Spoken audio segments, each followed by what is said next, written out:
Chapter 334. Yi Huanyan wanted to get closer to Zheng Ro and take another look at her face. She wanted to confirm her guess, even though she didn't have a clear impression of the little girl from 5 years ago. However, she still remembered the heroic-spirited Miss Xiao Ro. She also remembered Su Nianhua's rare joy when she received a call on the night she rushed back to Lanjiang City from Hujiang. Yan Yan, I think I've found my girl. Just as she was about to get close to the orange-yellow figure, she suddenly heard a serious voice. Sister Yan Yan, don't move. Yi Huanyan was slightly stunned and stopped in her tracks. In the cold wind, the hem of her coat shook slightly. She put her hands in her pockets, and the tip of her nose was slightly red. She looked at Zheng Ro with a very gentle gaze, and there were some indescribable complex emotions in her eyes. Zheng Ro took a picture of her. You look good no matter how you take a picture. Zheng Ro ran over with a smile and showed Yi Huanyan the picture she just took. Yi Huanyan kept staring at her side profile. She didn't expect that the chance meeting at the entrance of the concert venue would become a rare fate. She was almost certain that the Zheng Ro in front of her was the snow lotus in Su Nianhua's heart.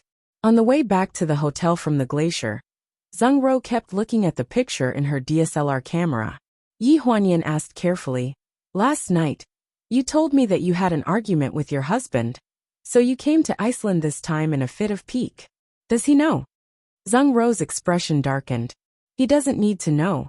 Besides the child, he doesn't care about anything. He married me because of the child. I wanted to come to Iceland before, but he has always been very busy. This is a good opportunity, so I came here on my own. Yi Huanyan understood. You said that he has a woman who passed away in his heart. Who is that? His first girlfriend. Zheng Ro put down the camera and pursed her lips. In fact, he's a good person. I wanted to matchmake them, but sometimes life is full of surprises. In the end, I married him, but she will never be able to get out of his heart. After returning to the hotel, Yi Huanyan ordered food to be delivered. The two of them ate in the suite's living room and chatted a lot. Zheng Ro felt that Su Nianhua only saw her as a substitute, and that their 5-year marriage was in name only. And Yi Huanyan felt that there was a misunderstanding between the two. Actually, maybe you can try to believe that your husband really loves you. His first girlfriend was so many years ago. He has already let go of what he should have let go of. That's impossible. Zheng Ro waved her hand. You don't know how much romance he had with his first girlfriend. When it comes to me, all that's left is the daily necessities. Although I say that I don't care, I still feel bad when I compare them. Have you told him these things? Zheng Ro shook her head. Yi Huanyan sighed. You eat first. I'm going to the bathroom. This misunderstanding was too deep. She had been involved in a car accident, and now she was the one who ruined someone else's marriage. Even if she wanted to reveal her identity now, it would be very difficult. She held her phone and paced in the bathroom. In the end, she sent a text message to Su Nianhua. I'm in Iceland. I met your wife. I heard that you two had a fight. Don't worry, she's with me now. She's fine. She received a reply not long after the text message was sent. It was an international call. What a rush. Yi Huanyan hurriedly picked up the call. Su Nianhua's anxious voice came from the other end. President Gu, what's the meaning of your text message? Why is Xiao Ro with you? In Iceland? What happened to her? Yi Huanyan was caught off guard by the barrage of questions. After a while, she spat out a few words. Don't be anxious. You're asking so many questions at once. Which one should I answer first? There was a few seconds of silence on the other end. Is she okay? Yi Huanyan heaved a sigh of relief. She's fine. She was in a bad mood yesterday and drank a little. She should be talking to you, right? There might be some misunderstanding between the two of you. If you don't mind that I'm an outsider, I can help you with some ideas. It depends on whether you're willing to cooperate. Go ahead. I think that if you're not busy, you should fly to Iceland. She told me that her biggest wish was to get married on their honeymoon in Iceland with her husband. Zheng Ro swallowed the food in her mouth and looked up at Yi Huanyan, who had just come out of the bathroom. She asked in confusion, Why were you gone for so long? I heard you talking in the bathroom. Yi Huanyan felt a little guilty. She avoided her gaze and said vaguely, I just received a call. It's about the company. Just as she was explaining, the doorbell rang loudly. Zheng Ro ran to open the door. As soon as she opened the door, she heard Chun Yin's noisy voice. She said that she had knocked on the door several times in the afternoon, but there was no answer.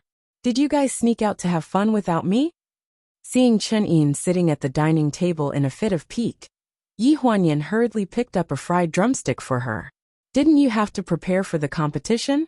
If I had called you, your brother wouldn't have let you go. I don't care. You guys went out to have fun behind my back. Chun Yin took a bite of the drumstick and accused the two people in front of her. Yi Huanyan and Zheng Ro exchanged a look. Both of them looked helpless. The drumstick is an apology, okay? Zheng Ro smiled and tried to smooth things over. Chun Yin swallowed the drumstick and threw the chicken bone on the table. She burped and said seriously, "You think you can bribe me with a drumstick? No way. You're asking for it." Zheng Ro and Yi Huanyan looked at each other. The two of them reached out and tickled Chun Yin's armpits at the same time. She laughed until she couldn't breathe and collapsed on the sofa. I surrender, I surrender." Chun Yin raised her hands and looked defeated. Seeing that Yi Huanyan and Zheng Ro had stopped, she coughed and sat back down on the sofa. "I can forgive you, but you have to promise me something first." "What is it?" Yi Huanyan glanced at her. "You have to promise me first." "No," Zheng Ro interrupted. "What if you want us to rob a bank tomorrow?" On the plane, Zheng Ro had listened to Miss Chen's glorious deeds from her seniors and juniors. She had been in the juvenile detention center since she was 13 years old and had committed many crimes. "Why do I need you to rob a bank? I don't need money." Chun Yin jumped up from the sofa with her hands on her hips. "I'm competing tomorrow. Are you coming?" Zheng Ro looked at Yi Huanyan hesitantly. "I'm fine with it, but Yin Yin is here for work. Tomorrow is my retirement match." Chun Yin looked at Yi Huanyan pleadingly. "Sis, you haven't seen me compete seriously, right?"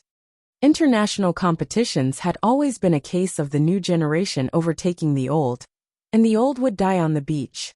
Chun Yin was talented. She had been practicing martial arts since she was young, so she was able to pick up things that she had lost for 3 years at the age of 16. It was not easy for her to fight until she was in her early 20s. There were still a bunch of 15 and 16-year-old youths waiting to compete. Therefore, this retirement match was not nonsense. Chapter 335.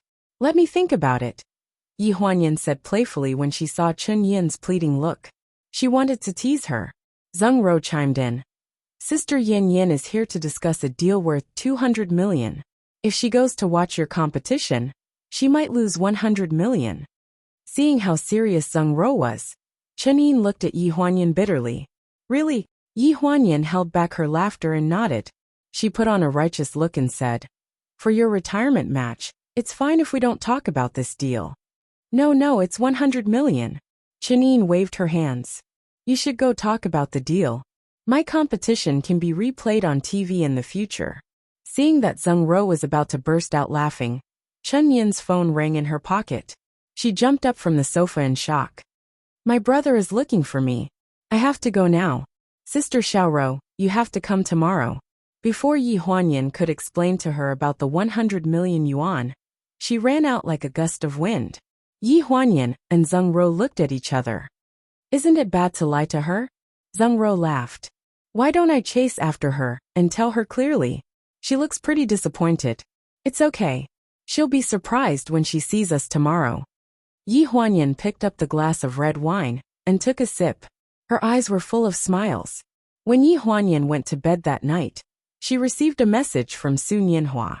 He said that he was about to board the plane and would arrive at noon the next day. Zheng Ro came out of the shower and saw Yi Huanyan smiling at her phone. She asked curiously, Sister Yin Yin, what are you smiling about? It's nothing. A friend of mine said that he's coming to Iceland tomorrow and wants to chat with me. Zheng Ro raised her eyebrows and did not ask further. When she was applying the evening cream, she saw a script on the dressing table. She was stunned. Sister Yin Yin, is that your script? Yi Huanyan nodded. Yes. I will share the joys and sorrows of the rest of my life with you. Zheng Ro read out the title of the script. Is this the cooperation you are here to discuss? Are you selling the copyright? No, I'm choosing the female lead. The female lead I want lives here. I want to see her. But it seems like there's no way to see her right now. Is she a very powerful female celebrity? I can't even see him? She's pretty good. Yi Huanyan put down her phone and winked at Zheng Ro. You've heard of Guan Nai, right? Zheng Ro was slightly stunned and had a look of surprise on her face.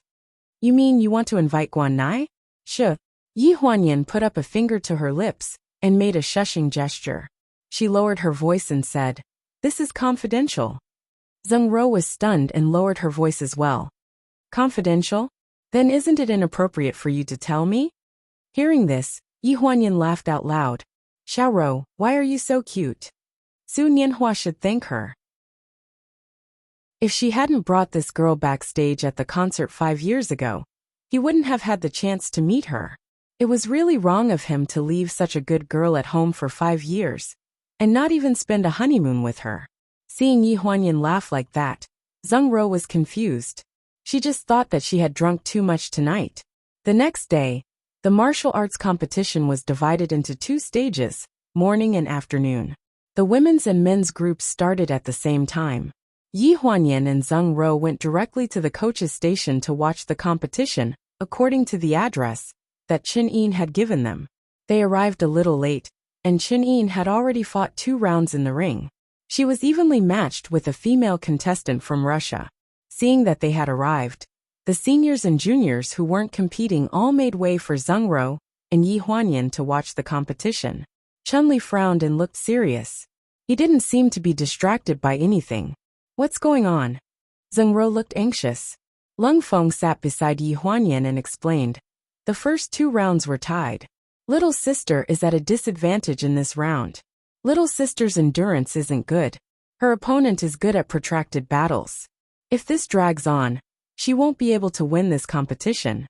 Seeing that the referee blew the whistle again to signal that the opponent had scored, Yi Huanyan's heart skipped a beat. This is Little Wu's retirement match, right? Lung Feng nodded. If she can get the prize today, she'll be able to get the Grand Slam. Therefore, this match was very important to Chen Yin. In the ring, there was no mercy in punching and kicking. Every punch and kick was full of strength. Only those who were hit by the punches and kicks could feel the strength. Yi Huanyan didn't know martial arts, but judging from Chen Yin's expression, she was at a disadvantage. Her stamina was running out. The referee blew the whistle again to signal that the opponent had scored. The people from the martial arts club looked very gloomy. Lung Feng sighed and said, Little sister is actually stronger than her opponent. In last year's World Championship, she won the first 2 rounds in a row. If she didn't go out to eat and have diarrhea all night, she wouldn't have ended up like this. This girl is really not destined for the Grand Slam. Hearing that, Yi Huanyan and Zheng Ro looked at each other. That drumstick from last night. The 2 of them felt even more guilty. In the ring, Chen Yin was completely suppressed by the opponent. She could barely get up. The crowd sighed. Yi Huanyan was regretting when a cold wind blew beside her. Zheng Ro suddenly stood up and shouted to the ring. Chen Yin, Sister Yin Yin is here to watch you compete. It's 100 million. If you lose, you'll lose 100 million and your prize money. While they were talking, Chen Yin suddenly exerted her strength on the stage. She did a carp flip and threw her opponent over her shoulder. She scored 10 points straight away. Then she launched another series of fierce attacks. Under the astonished gazes of the audience, her opponent was knocked off the stage. The referee was still in a daze, but the crowd was already cheering. In this match, Chen Yin from China's elite martial arts club wins. Who said that the power of money was not great? Money could make the devil turn the millstone. It could even turn Chen Yin's defeat into a victory. In this competition, 3 out of 6 would advance to the next round. After this round, they would rest well in the afternoon and draw lots to decide the winner of the competition. For Chen Yin, winning this round was basically a foregone conclusion. The championship trophy would be a piece of cake. However, even she didn't expect that this match would actually be won by relying on a joke. After the championship match in the afternoon, Chen Yin held the trophy and left the ring. She refused to be interviewed by the reporters and threw the trophy to her brother. If there's anything you can ask my brother. I'm leaving first. After saying that, she pulled Zheng Ro and Yi Huanyan and left the scene. In an ice-themed restaurant on the island, the three of them sat around the stove and ate mutton hot pot. In the fog, Yi Huanyan received a call from the tour guide. After hanging up, she sighed. What's wrong? Why are you sighing? Sister Yin Yin, this is not your style. Chun Yin swallowed the shrimp in her mouth and looked puzzled. Is it because you can't enter the castle? Zheng Ro asked with concern. Yi Huanyan nodded and dipped the mutton in the pot with a dispirited expression. Castle? Chun Yin put down her chopsticks. You want to enter the castle? Ask me. Chapter 336. You have a way to get in. Yi Huanyan's eyes lit up, and she could see things much more clearly. Chun Yin patted her chest. Of course. When they arrived at the castle, Yi Huanyan and Zheng Ro looked around at the ruins and looked at Chun Yin in disbelief. You said that you can get in by climbing over the wall.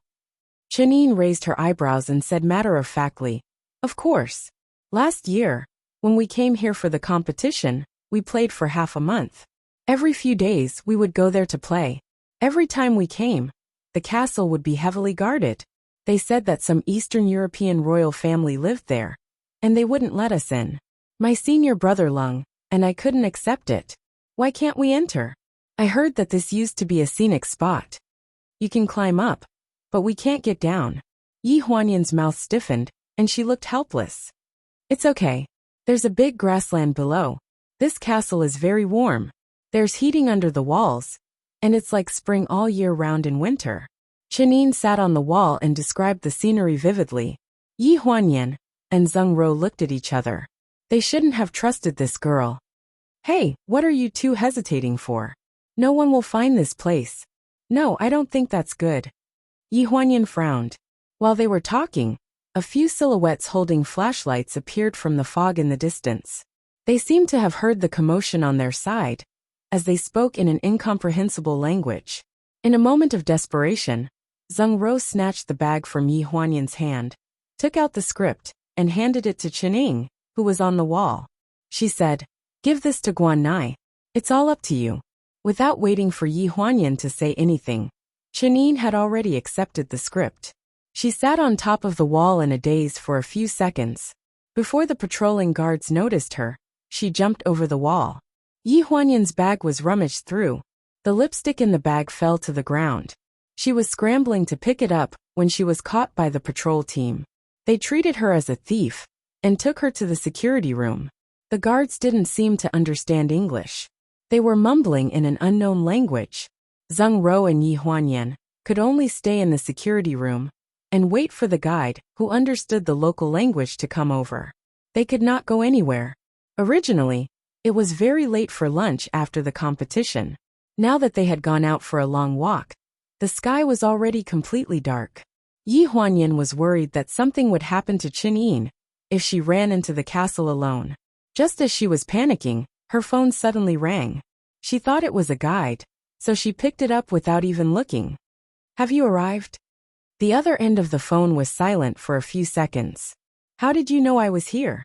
This low voice was very familiar to Yi Huanyan, but it did not belong to the guide. You? Why are you here? You brought Su Nianhua to Iceland. Due to the division of labor between you and me, I had no choice but to come along. I'm at the hotel now. Where are you? Yi Huanyan took a deep breath. I'm at the castle. The castle? Have you seen Guan Nai? No, I'm in their security room. After hanging up the phone, Yi Huanyan felt that the heavens were playing a joke on her. She had originally planned to appear in front of Ling Han as the all-powerful second young miss of the Gu family. But in the end, she did not show her strength. During the most difficult time of being besieged on the island, he found out about it, and now she had to wait for him to come to her rescue.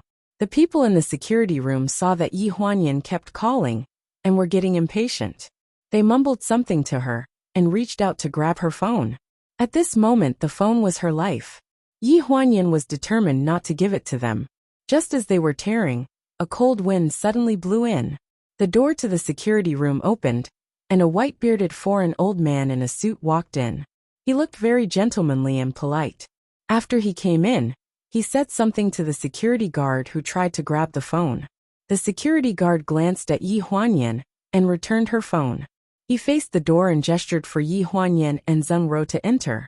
The old man did not seem to speak English. Yi Huanyan followed him and gestured for a long time, but still failed to ask him where he was taking her. After entering the castle, they walked through 5 or 6 doors and finally walked into a building. After going up 2 floors, Yi Huanyan and Zheng Ro were brought into a heated room. "Madam, the guests are here." Hearing this sentence in authentic Mandarin, Yi Huanyan realized that the old man did not speak Mandarin at all. He deliberately ignored her all the way, and when she saw the woman in the room, the anger in her heart that wanted to question the old man immediately subsided. "Guan Nai," she cried out in surprise. The woman was sitting on a black leather sofa. She was wearing a light silk nightgown and a large snow fox coat. She was lying on a pure white cashmere blanket. Her long black hair was casually tied up behind her head, and a few strands of hair hung over her temples. She looked very languid, but also had a languid charm. She looked up and sized up Yi Huanyan and Zheng Ro. "The girl who climbed over the wall is your friend?" Yi Huanyan shielded Zheng Ro behind her and nodded. "It's our fault for climbing over the wall. We apologize." Guan Nai's eyes flickered. She suddenly laughed as if she did not care. "You wrote this script." She raised one arm and leaned against the pillow. She waved the script in her other hand. Yi Huanyan nodded. "You want me to act?" Yi Huanyan nodded again. This time she looked very certain. Guan Nai suddenly stood up. She stood barefoot on the blanket and walked towards Yi Huanyan. Her waistcoat slipped to the ground.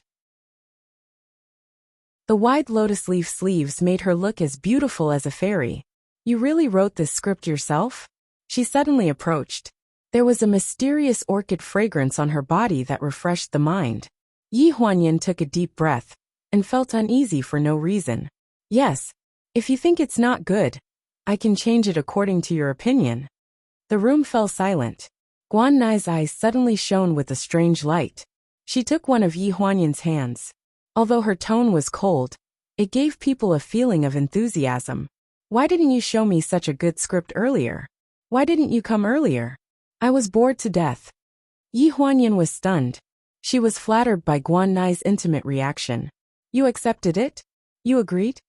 she asked in a daze. "Of course." Guan Nai blinked and revealed a playful expression. She explained, "Most romance dramas are written with nonsense. Your script is different. I like it. I'll take it." There were too many twists and turns today. She was dazzled and caught off guard. Yi Huanyan suppressed her excitement.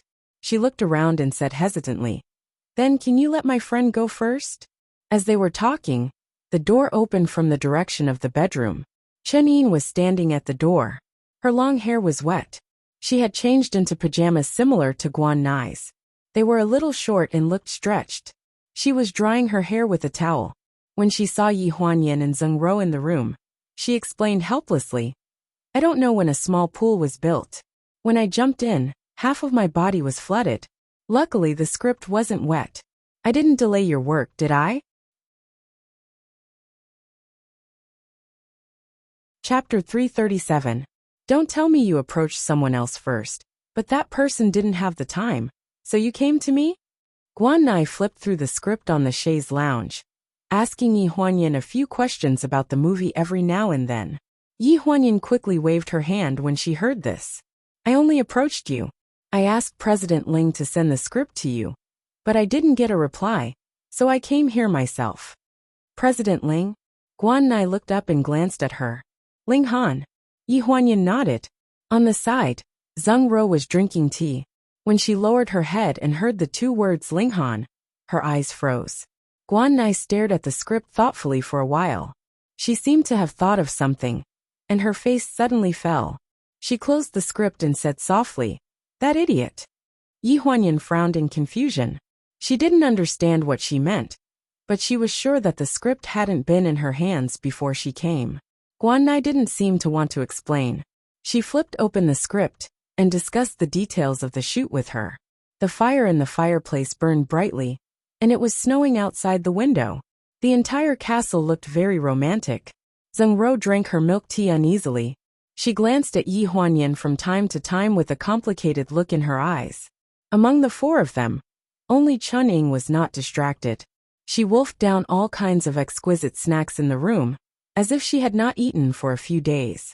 She pointed at the burning fireplace and asked, "It's already the 21st century, and you're still burning fire for warmth. How retro." Guan Nai glanced at her and said mildly, "That's just a decoration. There's floor heating here." After this reminder, Yi Huanyan realized that the fire in the fireplace was just a projection of light. It wasn't a real fire. Just as they were chatting, the butler who had brought Yi Huanyan and Zheng Rowan knocked on the door and whispered something into Guan Nai's ear. Guan Nai slumped back onto the sofa and sighed secretly. "How boring." The butler looked at Yi Huanyan. Miss Gu needs to rest. You should leave. It was already late at night." Yi Huanyan looked at Guan Nai apologetically. "Sorry to disturb you." "It's okay." Guan Nai waved her hand nonchalantly. "I'm not sleepy. I sleep a lot during the day. If I didn't have something to attend to today, we could continue talking about the script. Come find me tomorrow at 2:00 p.m. Hearing this, Yi Huanyan nodded and got up to leave. "Thank you so much." The moment she got up, Zheng Ro and Chun Yin followed suit. Chun Yin was still holding a bunch of snacks in her arms. She asked shamelessly, "Miss Guan, can I take these with me?" Guan Nai nodded with a smile and glanced at the butler. "Bring more snacks for her." Chun Yin followed the butler to get the snacks. Zheng Ro was afraid that she would run away, so he followed as well. Yi Huanyan was the last to leave. When they reached the door, they suddenly heard Guan Nai's voice. "You give me the feeling that I've seen you somewhere before." Yi Huanyan paused in the act of closing the door. When she turned around, the corners of her mouth curved upwards. "Maybe it's because we hit it off with each other." When Yi Huanyan and the others left, a tall and straight figure walked out from another door of the ancient castle. He went straight into Guan Nai's room with a cold aura around him. "I thought you wouldn't want to see me." The man's deep voice echoed in the room. Guan Nai glanced at him and adjusted the cloak on her body. "If you hadn't betrayed me back then, would he have known that I was hiding here every year?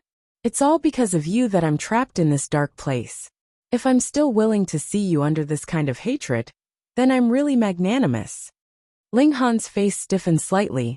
He explained, "It was an emergency back then. Besides, as long as you want to go out, no one will stop you. They're just here to protect you." "Who needs their protection? There are only so many people on this island." "You're crazy." Guan Nai's eyes flashed with impatience. "What are you doing here? If you're here because of President Gu and the script, she has already discussed it with me. I'll go back to China with her to attend the opening ceremony." Ling Han frowned. "Did you tell William about this?" "Why should I tell him about my business?" "But he told me that you're already 2 months pregnant." Ling Han's cold voice echoed in the room. It was a little worried and concerned. Guan Nai's voice disappeared for a few seconds. She pulled the blanket on her body, leaned against the pillow and closed her eyes. "I like this script. It has nothing to do with whether I have a child or not. The plan won't change. If you want to tell him, then go ahead. It's not the first time you've done this kind of thing anyway." Ling Han looked at the sleeping posture of the woman lying on the sofa behind the coffee table and sighed silently in his heart. "Consider it as me owing you. I will help you keep the matter of your filming a secret. As for how long I can keep it a secret, it will depend on when he comes here to see you." Hearing this, the woman on the sofa suddenly opened her eyes. There was a faint light in her eyes. "Don't worry. If I don't agree to let him come, he won't dare come." When Ling Han left, Guan Nai turned her body so that her back was facing him. She said in a muffled voice, "If you like someone, you have to let her know that you like her. That way, when she's in the rain and wind, she'll feel warm when she thinks about how someone used to like her. The way you did things in the past. Only a stupid woman like her would be so devoted to you." Ling Han held onto the round white door handle, and there was a thick layer of grief between his brows. "There's no point in saying these things now." He closed the door so hastily that he did not hear the 2 words that were drowned out by the sound of the door closing. Not necessarily. Guan Nai frowned as she looked at the tightly shut door. Fog Island Hotel. After returning from the castle, Zheng Ro had been a little worried. As soon as she arrived at the hotel, she said that she had left something at the hot pot restaurant and had to go back to get it. Only Yi Huanyan went back to her room alone. The hot pot restaurant was next to the hotel. Although it was the middle of the night, she was not worried that something would happen to Zheng Ro. So Yi Huanyan went back by herself. Because she had finished talking about the script with Guan Nai, she was in a good mood. She went back to the hotel room and took a shower. When she came out of the shower, she heard the doorbell ring. Wearing a thick bathrobe, she tied the belt around her waist and went to open the door. "Where's Xiaoro?" As soon as she opened the door, Su Nianhua rushed into the room. He looked around and impatiently looked for Xiaoro. Yi Huanyan was left standing at the door. A furry little head was in her arms. "Mommy!" Her eyes flashed with a trace of astonishment. "Make a scene? Why are you here?" Naaneo looked up from her arms and blinked. "Jingjing and Jingjing's father brought me here. I told them that my mommy was here too, but they didn't believe me." Yi Huanyan held her son and looked at the little figure standing at the door in surprise. The little girl had two Nezhakyu tattoos on her forehead. She was looking at her curiously with her head tilted. Chapter 338. "Hello Auntie, I'm Lu Jingru Guyao's classmate. You can call me Jingjing." The little girl took the initiative to greet her, acting like a little adult. Yi Huanyan's mind was a little confused. Although it was a surprise that her son fell from the sky, it was also a shock. She didn't think that her son would be so bold as to follow a stranger all the way here. How did he get his visa and passport? The two children were very calm, and in contrast she was at a loss. Su Nianhua's voice came from the room. "Xiaoro isn't here?" Yi Huanyan came back to her senses and led the two children into the house. As she walked, she explained, "She went to the hot pot restaurant next door to get something, and will be back in a while." "Why are you here? Didn't you do as I told you?" Su Nianhua frowned. "I want to see Xiaoro first. I have something to say to her." Even if you have something to say, it doesn't stop you from creating a romantic surprise first. Yi Huanyan was a little helpless. She asked the two children to sit on the sofa and gave them a bunch of snacks. Then, she poured a cup of tea and handed it to Su Nianhua. The two of them sat across from each other on the coffee table and talked about how to calm Zheng Ro down. Her plan sounded good, but Su Nianhua was a little confused. "Why are you helping me?" She was neither a relative nor a friend, but she went through so much trouble to help him coax his wife. It made him feel uneasy. "Because I want you to be the male lead in my movie." Yi Huanyan's answer was very straightforward. Under the situation where Su Nianhua didn't know her identity, everything was based on the exchange of benefits. It was the easiest way to make him let down his guard. After chatting, Yi Huanyan found out that Jingjing was the classmate that Naaneo had mentioned before she came to Iceland. After she boarded the plane, Naaneo followed the little girl home. Su Nianhua had seen Naaneo in kindergarten and took the initiative to contact the people at Haiyan Media. In the end, he couldn't stand Naaneo's pestering and had to let him stay at his house. Later, when he wanted to come to Iceland, he was worried about leaving Jingjing alone at home.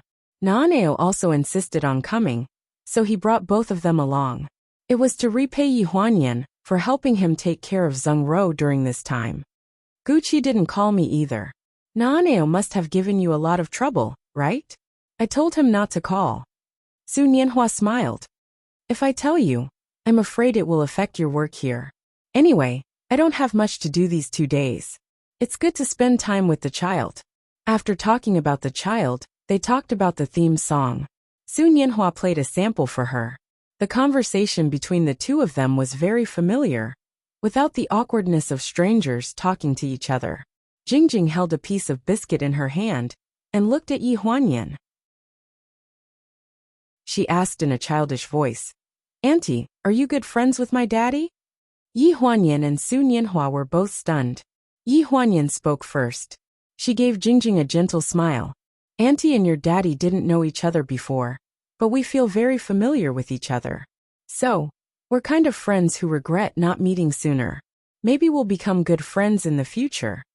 I see.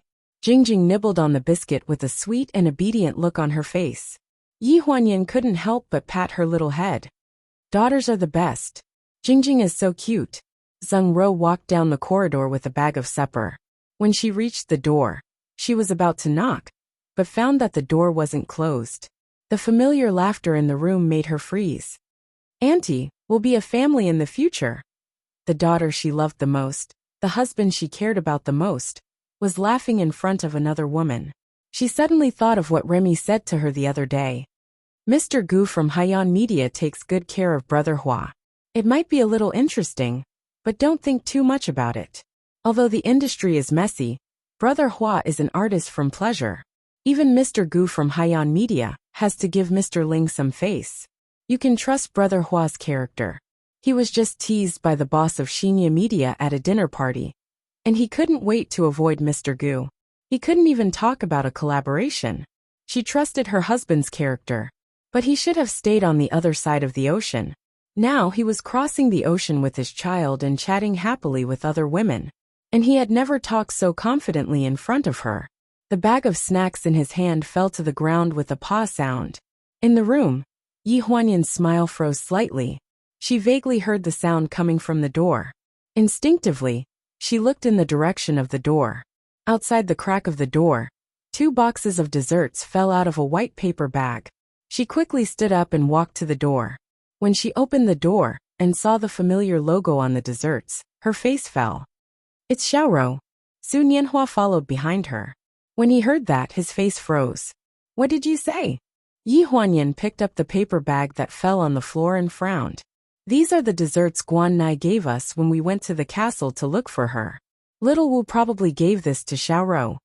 You're saying that Xiaoro was at the door just now? Su Nianhua's eyes darkened. He looked stunned. Then she must have misunderstood something. Yi Huanyan's frown deepened. When he heard that, Su Nianhua's eyes froze. He stared blankly at Yi Huanyan for a few seconds, before he suddenly turned around and left. Where are you going? It's too late. I have to find her and bring her back. Yi Huanyan chased after Su Nianhua and turned around. She opened her arms and blocked his way. Even if you go, you won't be able to find her. I'll go. We'll carry out the original plan as I said. Seeing Su Nianhua's hesitant expression, Yi Huanyan patiently said, You just got here. You don't know where she'll go. I know better. Besides, this island isn't big. I'm sure I can find her. I'll leave my son to you. Su Nianhua looked at Yi Huanyan skeptically. Don't think about it. Whoever started the trouble should end it. Since she misunderstood me, I'll explain it to her myself. It's far more useful than you running there like a headless fly.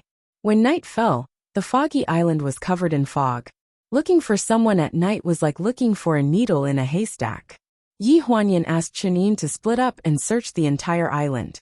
After searching for half an hour, the two of them contacted each other on the phone, but to no avail. Chen Yin panted on the other end of the phone. We've searched everywhere, but we couldn't find her. Also, there are many places on this island that have curfews at night. No one is allowed to enter. Could she have gone to the castle? I'll go look around the castle. As she spoke, the phone beside her ear vibrated. A new call came in. Wait a minute. I got a call. Maybe there's news from the hotel. With that said, Yi Huanyan switched the phone mode. A deep voice came from the other end of the phone. Where are you? This familiar voice reminded her that she seemed to have called someone to the castle, but forgot to tell him that she had already come out. I'm sorry. I'm not in the castle anymore. Don't tell me you're still. You think I'm still looking for you in the castle? Ling Han's tone was contemptuous. Second Miss Gu, you think too highly of yourself. Where are you now? I found Zheng Ro.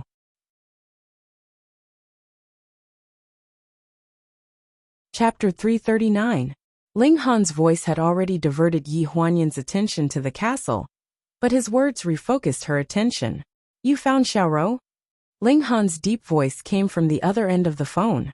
There was no emotion in his voice, as if he was just acting as a messenger, telling her all the clues he knew. According to the surveillance camera at the entrance of the hotel, She took the hotel's night shuttle bus in the direction of the polar glacier. It's too late now, so stay where you are and don't move. I'll pick you up and take you to the glacier. Yi Huanyan immediately refused. No, you can go directly to the glacier. I'm not far from there, so I'll take a taxi there. After that, she hung up the phone without waiting for Ling Han's response. She waved for a taxi by the roadside and switched to Chunyan's line. Xiao Wu, there's no need to go to the castle. Go directly to the hotel and inform Su Nianhua to carry out the plan ahead of time. Ask him to take the child and meet me at the polar glacier. On the other end of the phone, Chunyin scratched her head blankly. Huh? At the entrance of the hotel, Ling Han frowned as he stared at the phone that was hung up. He felt inexplicably angry. How bold was this woman? She was in a foreign country, and she was taking a taxi in the middle of the night. Wasn't she afraid at all? At the polar glacier, night fell, and the sky was filled with stars. The temperature at the edge of the glacier was more than 10 degrees below zero, which was unbearable. After midnight, the tourists started to disperse, leaving behind only the uncanny workmanship of nature. Yi Huanyan got out of the car and went straight to the spot where she had taken photos with Zheng Ro. She should have thought of this place earlier, but fortunately, Ling Han had reminded her. Under the starry sky, an orange-yellow figure was shivering in the cold wind. A choked voice came from the fog, and it seemed to be in great pain. Xiao Ro, Yi Huanyan shouted anxiously. Is that you, Xiao Ro? The figure shrank back and sobbed. Don't come over. Yi Huanyan quickly followed up. I'm not going over. We'll just stand here. You don't have to move. Can you say a few words? What are you doing here? Zheng Ro's voice was choked with sobs. She clearly wanted to blame her, but she did not have much of an imposing manner. You've known my husband for a long time, and you also know who I am. Why did you hide it from me? Is it fun to treat me like a fool? You misunderstood. Yi Huanyan hurriedly explained. I swear, there is absolutely nothing between me and Lu Shen that can't be revealed, or that I've let you down. You even know that his name is Lu Shen? Thinking of the two of them chatting in the hotel room, Zheng Ro suddenly burst into tears. You two have known each other for a long time, haven't you? Seeing her bawling like this, Yi Huanyan could not help but recall that 5 years ago, at the entrance of the concert venue, she had first seen her crying louder than the security guard's loudspeaker. She had successfully attracted her attention, and in the end, she had facilitated her marriage with Su Nianhua. By a freak combination of factors, she was the one who had been misunderstood. What was going on? I've known him for a long time. I've known you for a long time too, Miss Xiao Ro from Tieba. Yi Huanyan's voice penetrated the layers of fog and intermittently entered Zheng Ro's ears amidst her sobs. She was stunned and took 2 steps back in disbelief. How did you know my Tieba name? You don't need to know how I know all this. I just want to tell you that Lu Shen loves you very much. The kind of love that you didn't expect. The love he has for you is no less than the love he has for your daughter. As for the dead woman you mentioned, to him, she's just a past. Zheng Ro bit her lip, feeling more and more confused. What makes you say that? Didn't you say that you can't win against a dead person? Yi Huanyan took a deep breath and slowly approached her from the fog. Then if I tell you that the person is not dead, will you feel better? Not dead. Zheng Ro's face stiffened. What do you mean? You didn't hear wrong. That person is not dead. She. Yi Huanyan made up her mind and was ready to confess directly. However, after she spoke, she glanced at a figure behind her from the corner of her eye. Perhaps she couldn't see clearly in the fog, but she definitely recognized that person's scent. She changed the topic. Maybe she's in another place, alive and well. You can tell this to Lu Shen as it is. I think as long as you mention her to him, Lu Shen will definitely help you untie the knot in your heart. At that time, you'll understand how much he loves you. In the depths of the fog, there were suddenly spots of light in the distance, and a familiar song could be heard. A snow lotus on a mountain in the distance. Zheng Ro's face was filled with shock. It's Lu Shen. Go. Yi Huanyan had already walked in front of her and smiled at her. I think all the misunderstandings need you to ask him personally, and then he will explain it to you personally. Zheng Ro looked hesitantly at Yi Huanyan. She seemed to have made up her mind before she walked in the direction of the song. After taking 2 steps, she turned back and asked, "You said that she's still alive. What do you mean? You've seen her?" "I guess so." In order to dispel her concerns, Yi Huanyan could only force herself to nod. After Zheng Ro walked away, a tall figure walked out from behind the snow. He walked in front of Yi Huanyan in 2 or 3 steps and blocked her path. "What did you mean by what you said just now? She's still alive? Where is she?" In the fog, Ling Han's eyes were full of frost, but Yi Huanyan caught a glimpse of a burning passion. That was the desire to live, the anticipation of hope. It was rare for her to be so calm. Perhaps it was because she already knew that he was hiding behind the snow. But she was careful when she spoke to Zheng Ro. She was also prepared to be questioned by him. Perhaps this was not the right time, but this was the moment she wanted to tell him the most, even if she was not ready to use this identity to acknowledge him. In the cold night, hearing her hoarse voice, only she knew how sincere she was. "Right in front of you." She stared into Ling Han's eyes with a burning gaze. Ling Han looked into her eyes, and his eyes suddenly narrowed. It was as if he wanted to see through her soul, to find a trace of truth in this woman who was full of lies. His voice was low and hoarse, as if it was very difficult to speak. "What did you say?" Yi Huanyan looked at him, sizing her up, and finally a crack appeared in her calm emotions. She revealed her usual calm and hypocritical smile, which was captivating. "It's just a joke. You didn't take it seriously, did you?" She lowered her head and adjusted her collar. She sniffed and glanced at Ling Han lightly. The tip of her nose was slightly red. "It's just to give a person in a marriage crisis some hope in life. If President Ling can't understand such a small trick, I'm going to suspect that Pleasure Group has a mastermind behind all these years." Hearing her words, Ling Han's eyes were filled with coldness. Finally, he held her shoulders and coldly questioned, "Gu Huanyan, I don't like this kind of joke."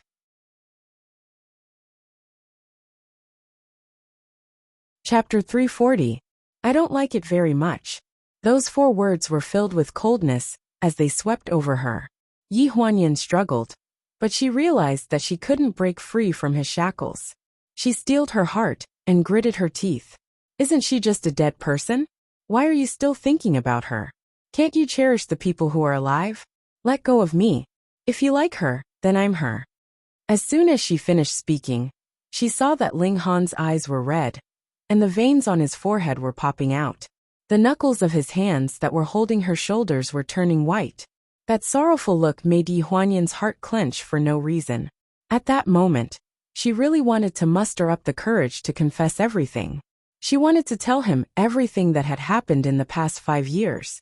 Even if she had to tear her heart apart and start all over again, she wouldn't hesitate. But in the end, he didn't wait for her to speak. "You're not her." After saying that, Yi Huanyan felt the weight on her shoulders loosen. Then, she saw his figure disappear into the fog. She didn't know how Ling Han was so sure that her identity wasn't Yi Huanyan. She only knew that when Ling Han turned around and left, he didn't believe her. That made her feel even more conflicted about confessing. Even if a person's appearance and personality changed, would she still be the same person, even if she returned to you? If you loved everything about the original person, then everything about that person had to start all over again, leaving only a so-called soul that couldn't be seen or touched. But it was a soul that had been tempered thousands of times, and was reborn from the ashes. Would you still love everything about her? Or would you only love the part of her that had survived? On this side of the heart was full of devastation, but on the other side, there was always joy. After Chen Yin sent the text to Yi Huanyan's phone, she had already flagged down a taxi by the roadside and was heading straight back to the hotel. When she saw the words "Mission complete" appear on her phone screen, she forced a smile and replied, "Okay." Then she closed her eyes and leaned against the back of the chair to rest. She hadn't felt tired in the past few days in Iceland, but the conversation she had with Ling Han just now made her feel both physically and mentally exhausted. In the past 5 years, Gu Xinian had asked her many times if she was willing to contact Ling Han. As long as she was willing, Gu Xinian had the ability to make Ling Han come to her immediately, whether it was on his own initiative or tied up. No matter what method he used, she would see him. But all these years, she was unwilling to look at that face in the mirror that she couldn't bear to look at anymore. Now that the operation was successful, it seemed that all the reasons had become excuses.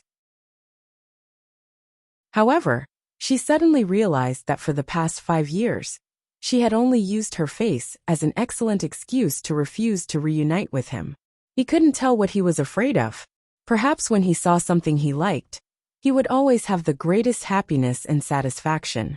But when he really had the right to own such a thing, he began to worry about the gains and losses. 5 years ago, she was Ling Han's legitimate wife, but there was an unresolvable hatred between her and Ling Han. This hatred might have been resolved with her car accident. But now if she were to turn back, it might be another tragedy. She couldn't predict it, and she didn't dare to try it. She didn't dare to try it, but she also didn't want to let it go easily. So, with this new identity, it was contradictory but natural to contact him. When she returned to the hotel room, she saw that Zheng Ro and Su Nianhua had sent a text message saying thank you. She replied good night, and went into the bathroom. The dense steam washed away the coldness on her body. After the shower, she climbed into bed and hugged her son, who was like a small stove in her arms. Only then did she truly feel a sense of security. In another single suite on the same floor, Ling Han stood in front of the bed after his shower and changed into a bathrobe. He overlooked the night view of the island. It was foggy, so he couldn't see clearly. The words of the woman on the glacier just now kept repeating in his mind. Right in front of you. He couldn't believe that for a moment. He actually believed that cunning woman. Such a cheap lie. He couldn't find any similarities between the two people, so he actually wavered for a moment. How could it be her? Thinking of this, he laughed self-deprecatingly. He raised his head and drank the red wine in the glass. His eyes were full of sadness. Since she left, there was no one by his side that he could trust. The next day, Su Nianhua took his wife sightseeing on the island early in the morning to make up for the 5 years of honeymoon that he owed her. Early in the morning, Yi Huanyan was woken up by banging on the door. When she opened the door with disheveled hair, a warm little girl was stuffed into her arms. Immediately, she heard Zheng Ro's pleading voice. Yin Yin Jie, do me a favor. My husband and I are going out to play. Aren't you going to the castle? Bring Jingjing with you. It's better to bring one more. Before she could react, Zheng Ro had already disappeared around the corner of the corridor. Yi Huanyan lowered her head and looked at the little girl, who was sleeping soundly in her arms. She yawned, then skillfully adjusted the little girl's jacket and looked in the direction that Zheng Ro had disappeared in. A faint voice came from the door diagonally across the room. In order to find a way to get Su Nianhua to sign the contract, Second Miss is even willing to help take care of a child. Hearing this voice, Yi Huanyan instantly came back to her senses. She was about to explain that Jingjing was Naneo's classmate, but changed her mind. Signing the contract early is not only beneficial to me. If Su Nianhua had asked President Ling to take care of the child today, I'm afraid you would have agreed. I'm sorry to disappoint you. No one has asked me to do this kind of thing. There was a trace of ridicule on Ling Han's face. Yi Huanyan was not to be outdone. She retorted sarcastically. It's obvious that people like you don't know how to take care of children. I'm afraid that even if you cry and beg, Su Nianhua won't hand over his daughter to you. Ling Han crossed his arms and stared at Yi Huanyan calmly. If I don't look like it, then do you, the dignified second miss of the Gu family, look like you know how to take care of children? Hearing this, Yi Huanyan curved the corners of her lips. Of course. Otherwise, did you think that my son was raised by a nanny? What son? Yi Huanyan raised her eyebrows. She lifted her leg and hooked the door, pretending to close it. A sentence floated out from the crack of the door. I'm a woman in my 30s. Is it strange that I have a son? The moment she finished speaking, there was a crisp sound of the door closing in the corridor. The smile on Ling Han's face gradually froze. His brows trembled as he stared in shock at the closed door. There was a trace of coldness in his eyes. Even he himself did not notice the sullen anger in his eyes. She actually had a son? Behind the closed door, Yi Huanyan had one eye closed, and the other was staring at the peephole. She refused to miss a single expression on Ling Han's face. She watched as a certain someone angrily took 2 big steps forward from her door, then quickly turned around. In the end, there was a conflicted expression on his face. The moment he forcefully closed the door, she finally could not help but laugh out loud. That laugh was filled with both success and satisfaction. The little girl in her arms rubbed her eyes and yawned. She asked in a childish voice, "Auntie, what are you laughing at?" "Auntie, I'm laughing at a nerd. He's been jealous ever since he was young."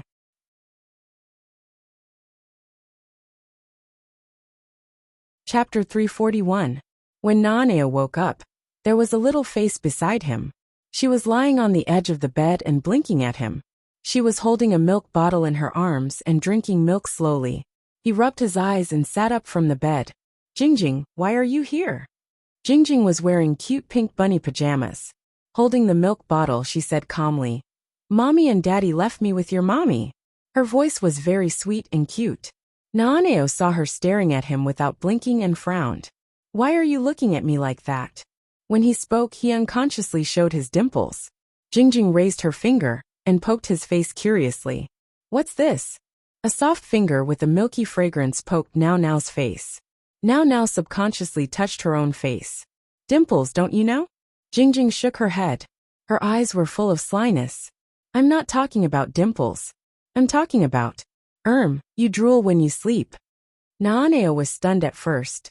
Then he twitched his lips and gave Jingjing a look of disdain. "I don't drool when I sleep." "Really? But the pillow?" Jingjing blinked. Her little finger poked the edge of the pillow silently. There was obviously a watery stain in the middle. Looking at the saliva stain on the pillow, Naaneo's mouth twitched. He held his forehead helplessly. If he told Jingjing that the saliva was his mother's, she probably wouldn't believe him.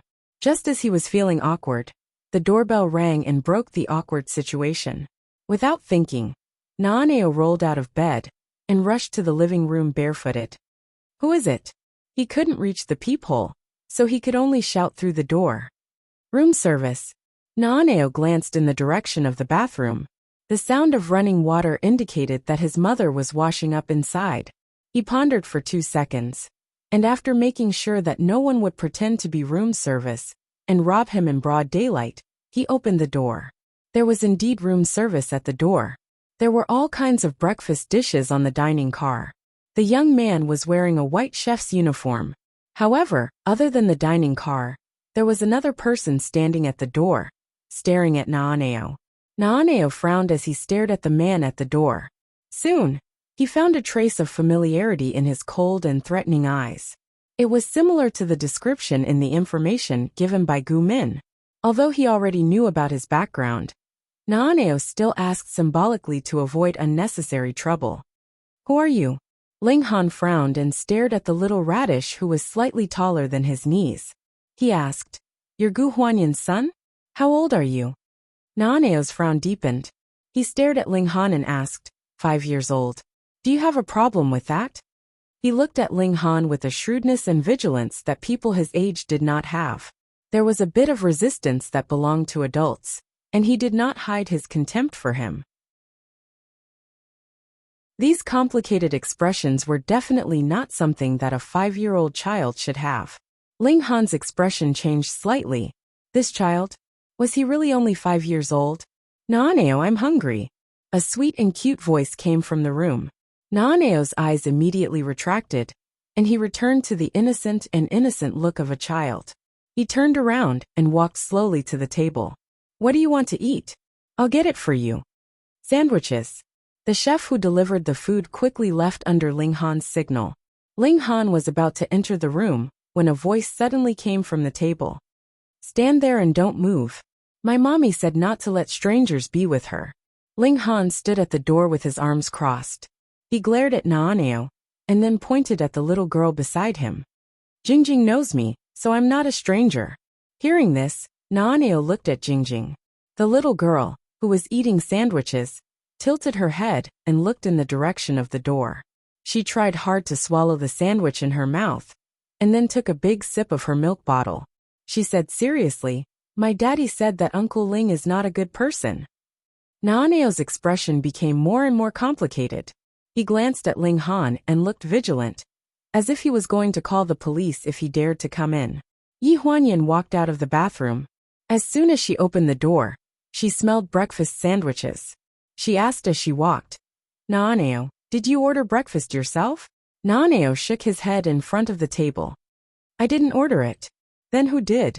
Yi Huanyan picked up a piece of bread, took a bite, and put it back in the bamboo basket. Jingjing sucked on her milk and said vaguely, "I think it was Uncle Ling Han who ordered it." Yi Huanyan's heart skipped a beat. She turned around instinctively and only saw the closed door. Ling Han was here. Where is he? Naaneo looked innocent. He left after delivering breakfast. Yi Huanyan looked at Jingjing again. The girl also nodded heavily. At this moment, in the suite diagonally across the room, a certain someone was sitting on the sofa and feeling very depressed. He was almost 40 years old, but this was the first time he had been angered to the point of depression by two brats. It was one thing to be locked out by the two brats, but God knew when that brat Naaneo had pressed the alarm, when he wasn't paying attention. Two burly hotel security guards came upstairs and checked his credentials thoroughly. The doorbell rang, and he went to open the door unhappily. Gu Huanyan was still pressing the doorbell. She was obviously shocked by his rude way of opening the door. "What are you doing here?" Seeing that it was her, Ling Han's expression softened. Yi Huanyan was stunned for a few seconds and explained, "I am here to thank you for the breakfast." Ling Han moved aside to let her in. He calmed down a little and explained as he walked, "It's nothing. I am sorry for suddenly flaring up at you last night. Take the breakfast as an apology. We still need to work together in the future. Sit, what do you want to drink?" "Coffee is fine." Gu Huanyan smoothed out her dress and sat down on the sofa. The layout of Ling Han's suite was similar to hers. It was just that it looked neater. The reason why it was neater was because there was a devil in her room. Since the first night he stayed with her, he had turned the entire room upside down, saying that he wanted to see if there were any surveillance cameras installed in the hotel. She knew that her son's IQ was higher than that of ordinary people. She also let him do whatever he wanted. The main reason was that she felt guilty about the car accident that year. Therefore, she had always felt sorry for the defects in his personality. In terms of teaching, she had always spoiled him. Naaneo had never had a good impression of his biological father. From the way he talked about Ling Han, Yi Huanyan had a feeling that her son knew something. So she guessed that perhaps Ling Han had been bullied by his father. Thinking of this, she couldn't help but ask, "Well, why didn't you wait for me to come out? The two kids didn't do anything, right?" Hearing this, Ling Han paused in his action of pouring the coffee. When he turned around, he had already returned to normal. "Nothing. Your son is quite special." "Special?" Yi Huanyan's face tightened. "That doesn't seem to be a good evaluation."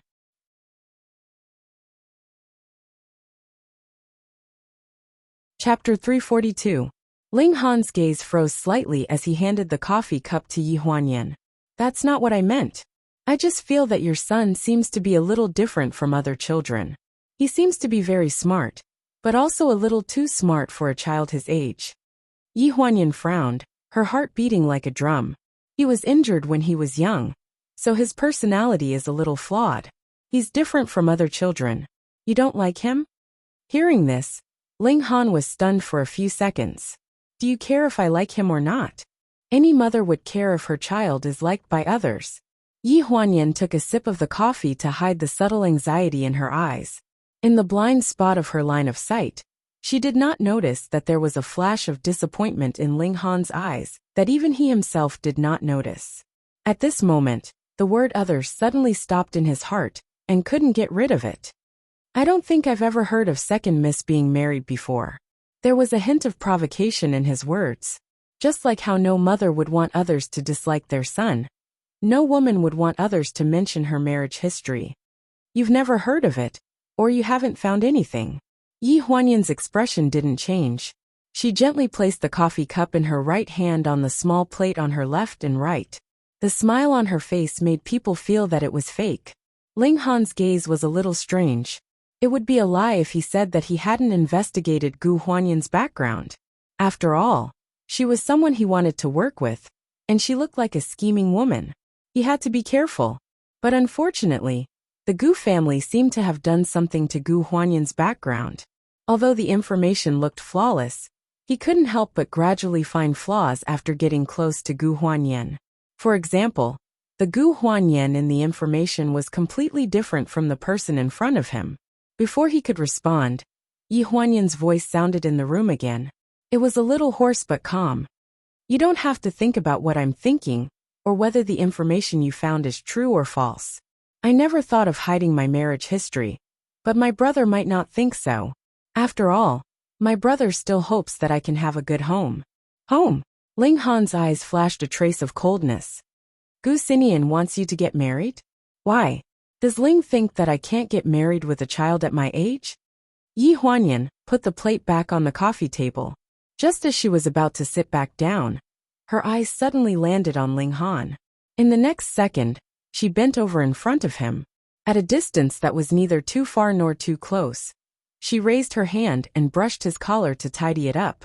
Facing Ling Han's gaze, she said in a low voice, "It's just a tie that's crooked. I don't mean anything else." As soon as she finished speaking, she cried out in surprise. Suddenly, she felt a force tighten around her wrist. Her whole body was pulled into a broad chest. When she came back to her senses, she was already in a very ambiguous position. Her back was against his chest, and she was sitting on his lap. Generally speaking, this kind of intimate action only has one meaning in the East. Ling Han's hands circled her waist from behind, making her unable to move. He leaned over slightly, and his chest was even closer to her back. He whispered in her ear, "Don't talk to me about the Western stuff. If the information is true, you grew up in China for 20 years and learned the Eastern stuff." As he spoke, his hand had already slid from her waist to her calf and pulled up her long skirt. His slightly cold hand reached into the base of her thigh, and his other hand had already climbed up her collarbone. She could hear his breathing, and his hot breath sprayed on her neck. Her body involuntarily trembled, and her eyes glazed over as her breathing quickened. His aggressive warning gave her a feeling of déjà vu. Ling Han originally only wanted to warn this woman not to do whatever she wanted in front of him. After all, she would only be at a disadvantage in the end. However, the moment he pulled her into his arms, the sweet fragrance that assailed his nostrils made him a little unable to control himself. In the end, it was hard to tell if those actions were deliberate, or if he couldn't control himself. The moment he entered under her skirt, he could clearly feel the woman in his arms stiffen. It was rare for her to show this kind of nervousness, and it made him feel a kind of pleasure of conquering, both physically and mentally. The woman suddenly pressed down on his hand. "What, you don't want to?" he asked in a hoarse voice. On the contrary, in the next second, the woman rubbed his leg, and his expression suddenly stiffened. By the time he restrained the impulse of his body, the woman had already turned around and straddled him. Her hands were soft and boneless, and they hooked around his neck. Her pair of watery eyes were overflowing with sparkling waves, and she smiled at him seductively. "In this kind of thing, I prefer to be the one to take the initiative." As she spoke, her slender fingers tugged at his collar and skillfully picked up his tie and 2 buttons on his shirt. Her warm fingers reached into his shirt, and she stroked his full and elastic chest. His face stiffened even more. "Enough," his deep voice sounded in the room, and it was already devoid of lust. Gu Huanyan's actions were undoubtedly using him as a tool to vent her lust. Just like when they were in Florida, she told him that everyone has physiological needs. He pulled her from his body and onto the sofa, then quickly stood up and turned his back to her. "You can leave." There was a rustling sound behind her, and she didn't say a word, but quickly left in her high heels.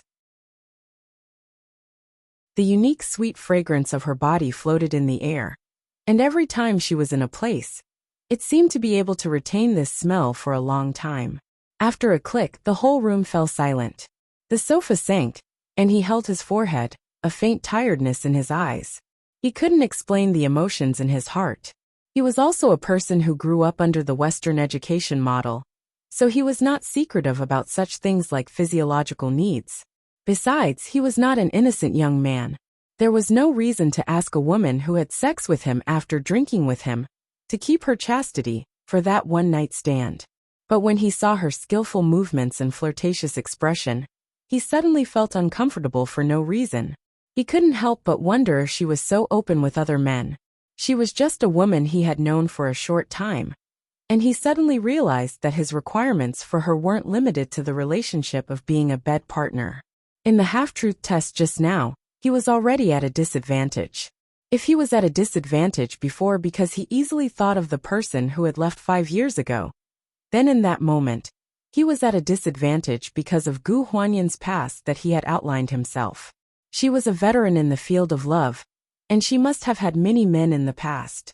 At the thought of this, the tightness in his chest in the morning continued to hit him. In the corridor outside the door, Yi Huanyan took a deep breath and slowly exhaled. After confirming that there was no one around, she touched her cheeks. They were too hot. If she had walked a little slower, or if Ling Han had pushed her away a little later, she would have been exposed.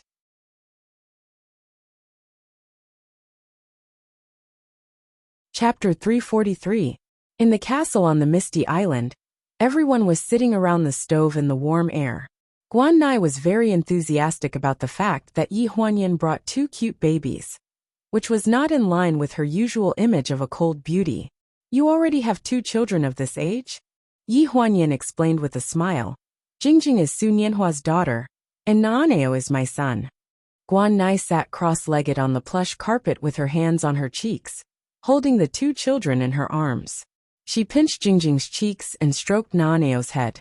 Naaneo had always been fond of beautiful women, and Jingjing looked at the beautiful sister, who was like her anime idol, the Ice Queen, with admiration. The 2 were surprisingly well-behaved. Well, there was also a trace of shyness. Yi Huanyan touched her forehead, surprised that she could see such a shy expression on her young and mature son. She secretly took 2 photos with her phone and sent them to Gu Xinian. Guan Nai suddenly looked at Ling Han meaningfully. "Hey, if you didn't break up with me back then, maybe our children would also be this big now." Hearing this, Yi Huanyan's eyes suddenly tightened, and she looked at Guan Nai in shock. Ling Han's face also stiffened, and he subconsciously looked at Yi Huanyan. He coughed twice, but had no intention of explaining.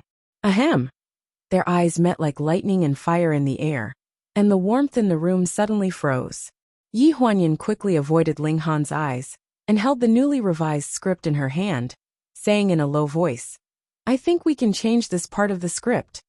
Without eye contact, Ling Han frowned, unable to figure out Gu Huanyan's thoughts. Guan Nai suddenly mentioned the relationship back then, which was also unexpected to him. After all, to him, that relationship, if not mentioned, he would not remember it. Gu Huanyan seemed to be dissatisfied just now. Was it possible? Would someone like her, who viewed love more simply than a normal meal, care about this? Did he see wrongly? That feeling of chest tightness came again. For the entire afternoon, Yi Huanyan did not speak to Ling Han at all.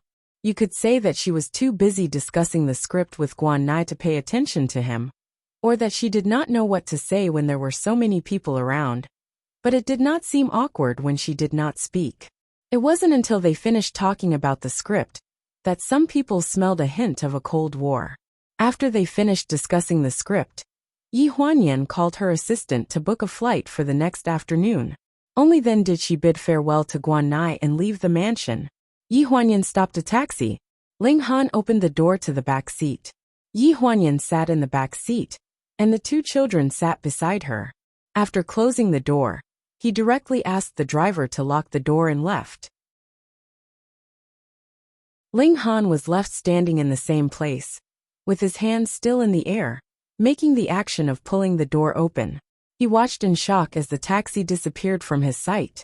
"Why didn't you let Uncle Ling Han get in the car?" Jingjing turned her head and leaned against the back of the seat, looking at Uncle Ling Han, who was getting farther and farther away. Her eyes were filled with confusion. Naaneo pulled her down and said faintly, "Because he is too stupid." Jingjing scratched her head, still at a loss. Yi Huanyan did not hear Naaneo's words. She was busy typing on her phone. Gu Xinian had just replied to her message about Naaneo's shy look. Her reply at this moment was very brief and very rude. When did Guan Nai and Ling Han meet? Not long after, she received Gu Xingyan's reply, which very simply pointed out the question she really wanted to ask. She graduated from the same university as Ling Han in America. She can be considered his direct junior, but judging from the age difference, it is impossible for the two of them to have interacted in school. The Eastern European royal family is very strict about protecting family privacy. If you want to know this, you can only ask the person involved. It was equivalent to not saying anything. Yi Huanyan closed her phone angrily. She was extremely annoyed. Originally, she thought that she already knew Ling Han well enough. But who would have thought that he still had more than 10 years of life in America? That was her blind spot. When Ling Han was studying in America, even if the oldest age was counted, she was still in her first year of high school, and Guan Nai was 3 or 4 years younger than her. In other words, Guan Nai was still in primary school at that time? How could he bear to do it? Was he a pervert? A lolicon? After returning to the hotel room, Yi Huanyan moved her luggage out. When she was packing, her actions were very rough, as if she was abusing her luggage to vent her anger like a certain someone. Ling Han came back almost at the same time as her. As soon as he came back, he knocked on her door, only to hear her say, "Neither of you is allowed to open the door." He frowned, and at the same time, the corners of his mouth curled up, revealing a hint of a smile. In the evening, Su Nianhua and his wife treated Yi Huanyan to a private room in the hotel restaurant to thank her for helping them. The fog was thick outside the window. When Chen Yin arrived with her arm around Yi Huanyan's arm, the large round table was already full, and there were only 2 seats left. One was left on either side of Ling Han, so Yi Huanyan would have to sit next to him anyway. No matter how much they planned, they didn't expect that the person who came with Yi Huanyan would be the ancestor, Chen Yin, who couldn't tolerate sand in her eyes. When she saw Ling Han, Chen Yin's originally smiling face suddenly darkened. Even though Yi Huanyan had warned her beforehand, she still looked unhappy. She glanced at Ling Han impatiently and said in a very displeased tone, "Could I trouble this gentleman to move your seat?" Everyone could see that there was a little ambiguity between Yi Huanyan and Ling Han. But other than Chen Yin and Naneo who knew the truth, everyone present thought that Ling Han had met his second love. Zheng Ro didn't know the truth, but she was innocent, so she naturally tried her best to matchmake these two people, who looked very compatible. Seeing Chen Yin like this, she tried her best to give her a look. As for Su Nianhua, he missed Yi Huanyan's sadness back then. Even though he was grateful to Ling Han now, he was still dissatisfied that Ling Han had another woman. So his attitude had always been contradictory. Now that he saw Chen Yin giving Ling Han a look, although he was a little surprised, he was happy to watch the show. Chen Yin was only in her early 20s, and was still a young and energetic girl. Ling Han could only move his seat, and let this young and energetic girl sit next to him, separating them from Yi Huanyan. After sitting down, looking at the whole table, everyone at this table had ulterior motives, and the atmosphere was very subtle. On the right side of Ling Han was Su Nianhua and his wife. Zheng Ro was next to her daughter Jingjing, and then next was Naaneo.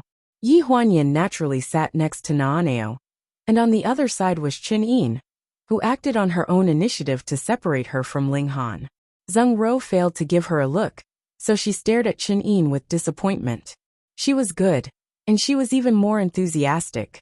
If I knew that there was an outsider at this banquet, I wouldn't have come. Ling Han's face darkened.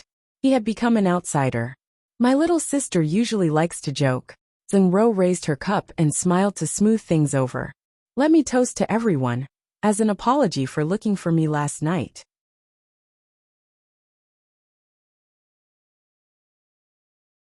Chapter 344.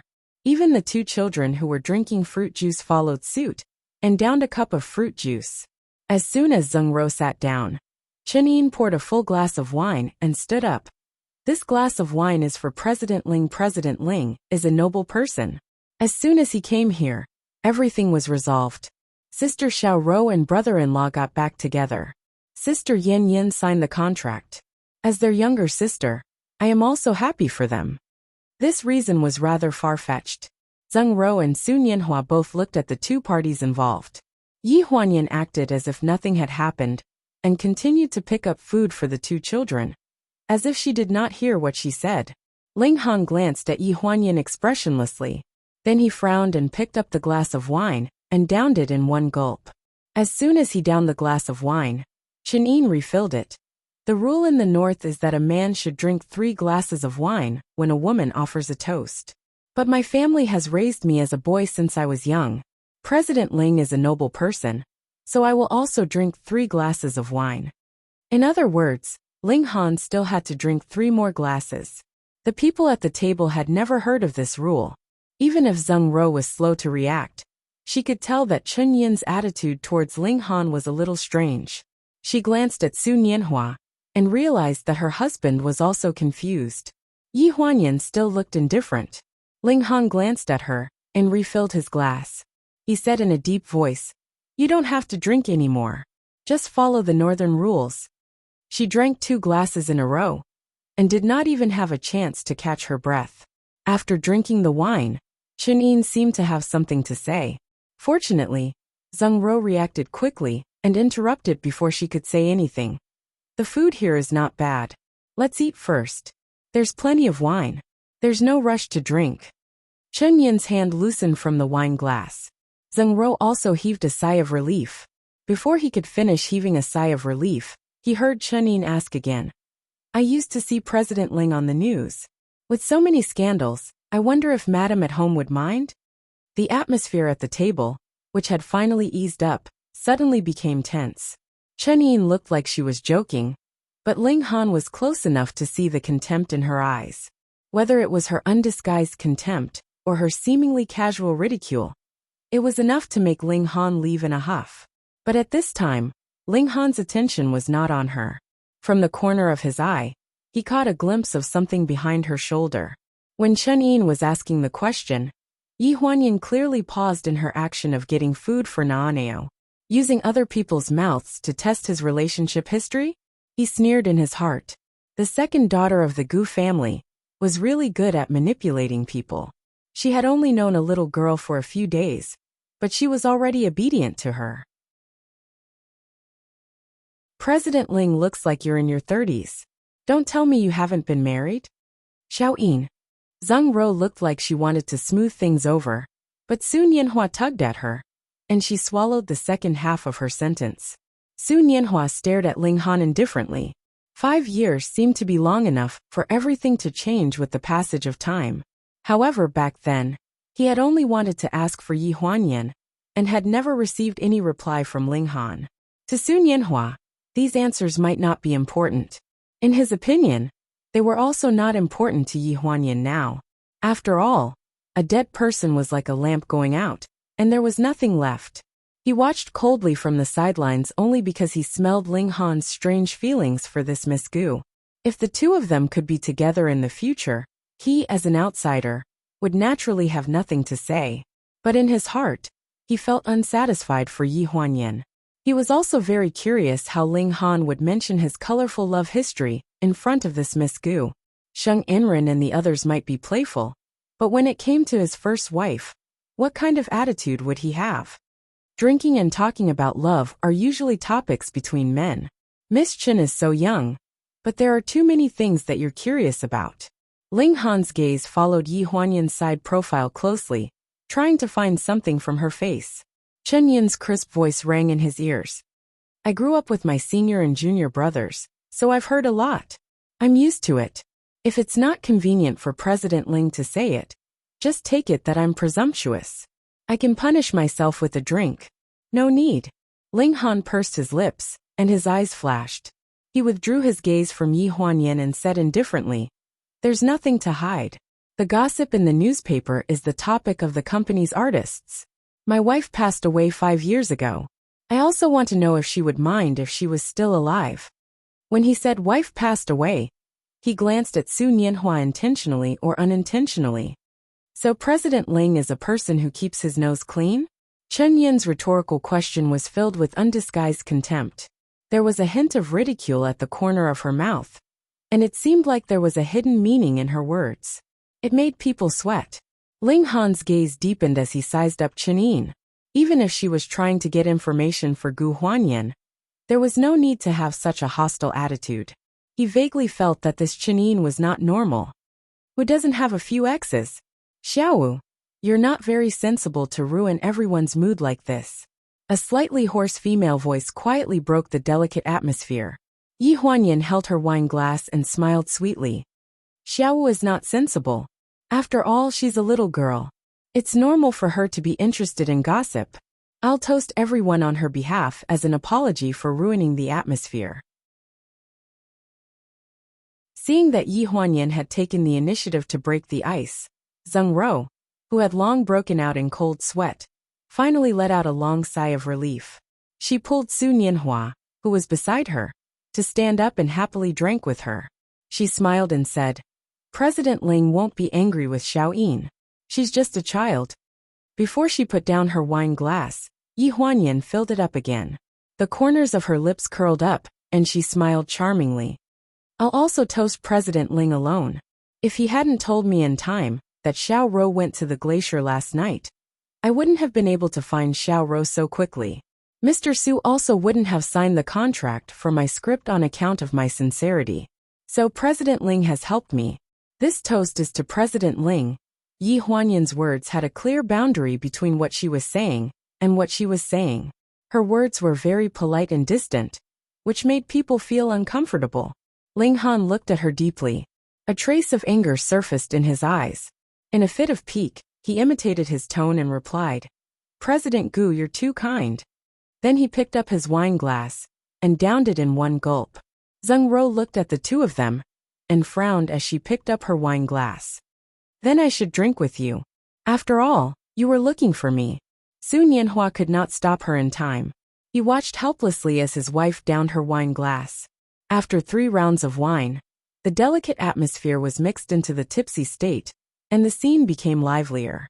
Zheng Ro drank one glass after another heroically. After a few glasses, her face was already flushed. She nestled in Su Nianhua's arms and chatted with him softly with a red face. Chenyin mustered up all her energy to drink with Ling Han. She gave all kinds of strange reasons, but Ling Han did not reject her. He only glanced at the woman behind Chenyin. He wanted to know how many more questions she could ask him with Chenyin's mouth. He also wanted to know how she would react after he answered her questions. She wanted him to tell the truth after drinking, but unfortunately, the truth might not be what she wanted to hear. One last question. When did you love your wife the most in your life?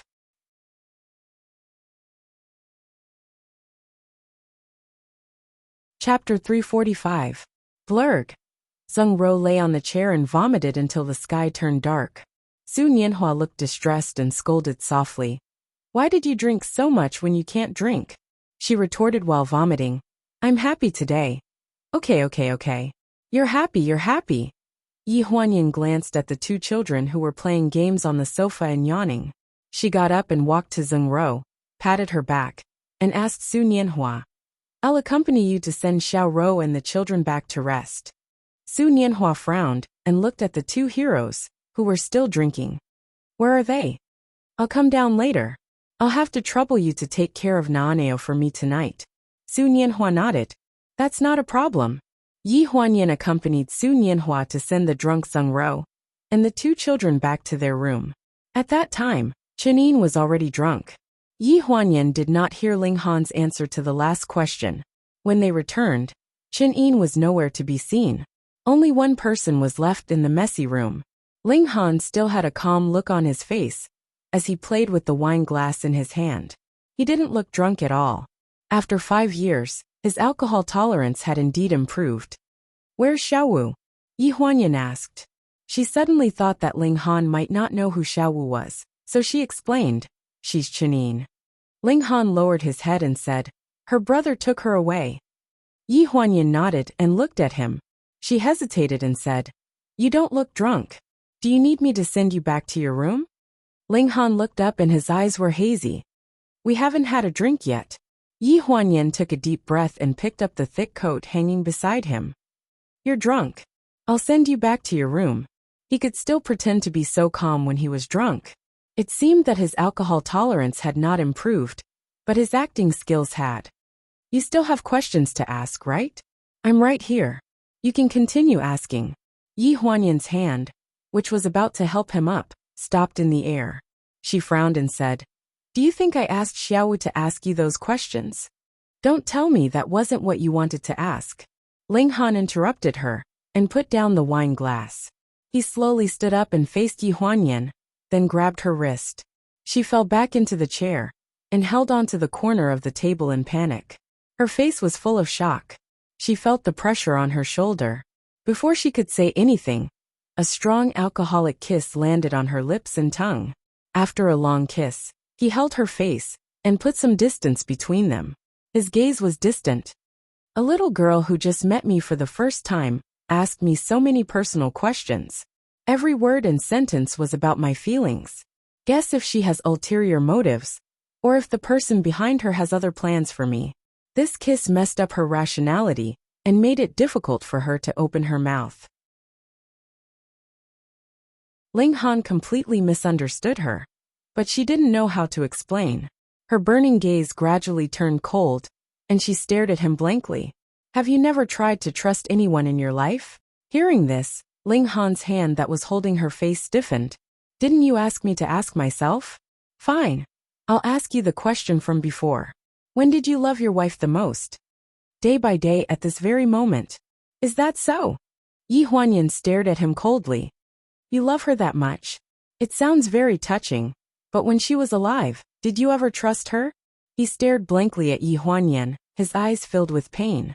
He retracted his hands from her cheeks and reached for the wine glass on the table and downed it in one gulp. No. What happened after she left? After she left, Ling Han seemed to have thought of something that had happened a long time ago. He thought of the first time in his life that he had gone crazy for a woman, the first time in his life that he had fallen into endless despair. He thought of the day when the truth was revealed. He was drunk, but he couldn't forget the figure in his heart. After she left, I realized that other than her, there was no one by my side that I could really trust. Yi Huanyan frowned. The anger in her heart had dissipated. Looking at his side profile, she only felt her heart ache. There was someone in this world who had hurt and abused you thousands of times.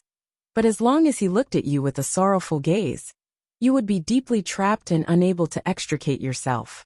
You would be willing to go through a mountain of swords and a sea of fire for him again. When she helped him into the elevator, Yi Huanyan was sure that he was really drunk. His footsteps were hurried, and his eyes were hazy. He looked at her and called her Yin Yan, but she couldn't be sure whether he was calling her Gu Huanyan or Yi Huanyan.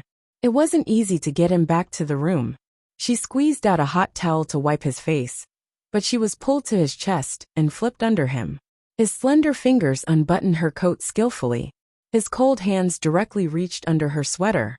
After touching those two soft lumps, she was so cold that she shivered. She suddenly hugged his neck tightly and buried him in her violently heaving chest. Through the sweater, she felt the rhythm of his large hands.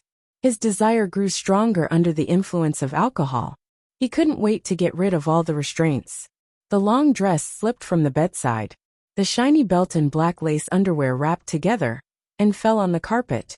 The huge chandelier above their heads refracted sparkling and translucent light, falling on the man's tightly muscled buttocks and the fair legs that were separated on both sides of his waist. That pair of strong hands was holding her smooth ankles, and the light fiercely pushed in. Intolerable moans sounded one after another. She was so charming and seductive. He stubbornly parted her legs even more. He bent down to find her lips and sealed her broken moans. Love was like a tide pushing in on the beach, overflowing, retreating, and pushing in again. Yin yen yin yen. In between the passionate kisses, he panted heavily and called out her name. Yi Huanyan was angry for no reason. She suppressed her moans and held his face to ask him, Who am I? Yin yen my yin yen. Yi Huanyan? Yi Huanyan was a little annoyed. She angrily bit his lips. He responded with an even more passionate kiss, turning her soul upside down. Should she be angry? She slept with him with a new identity and body, but his mind was still filled with her old self. Should she be jealous of herself? She found it laughable just thinking about it. She tried to resist his gentle attacks and held his face again. She broke away from his kiss and asked while panting, "Look at me. Am I Yi Huanyan?" His drunken eyes were hazy and gentle, but his tone was incomparably firm. "Yes. You're drunk. How can you be so sure?" His lips curled into a devilish smile. His hands slid from her ankles all the way to her waist. He lifted her by the waist and carried her, so that her legs were still wrapped around his waist. He sat down on that scorching hot spot, deep in and shallow out, causing her entire body to tremble.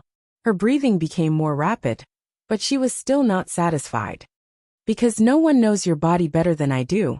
He kept circling around the edge of her mind. His tone was charming. "Do you want it? Yin yin." Her face was like a peach blossom, crimson red. Her rationality was drowned under the extreme pleasure. Her cheeks were pressed against his chest, and she gasped for breath. "Please give it to me."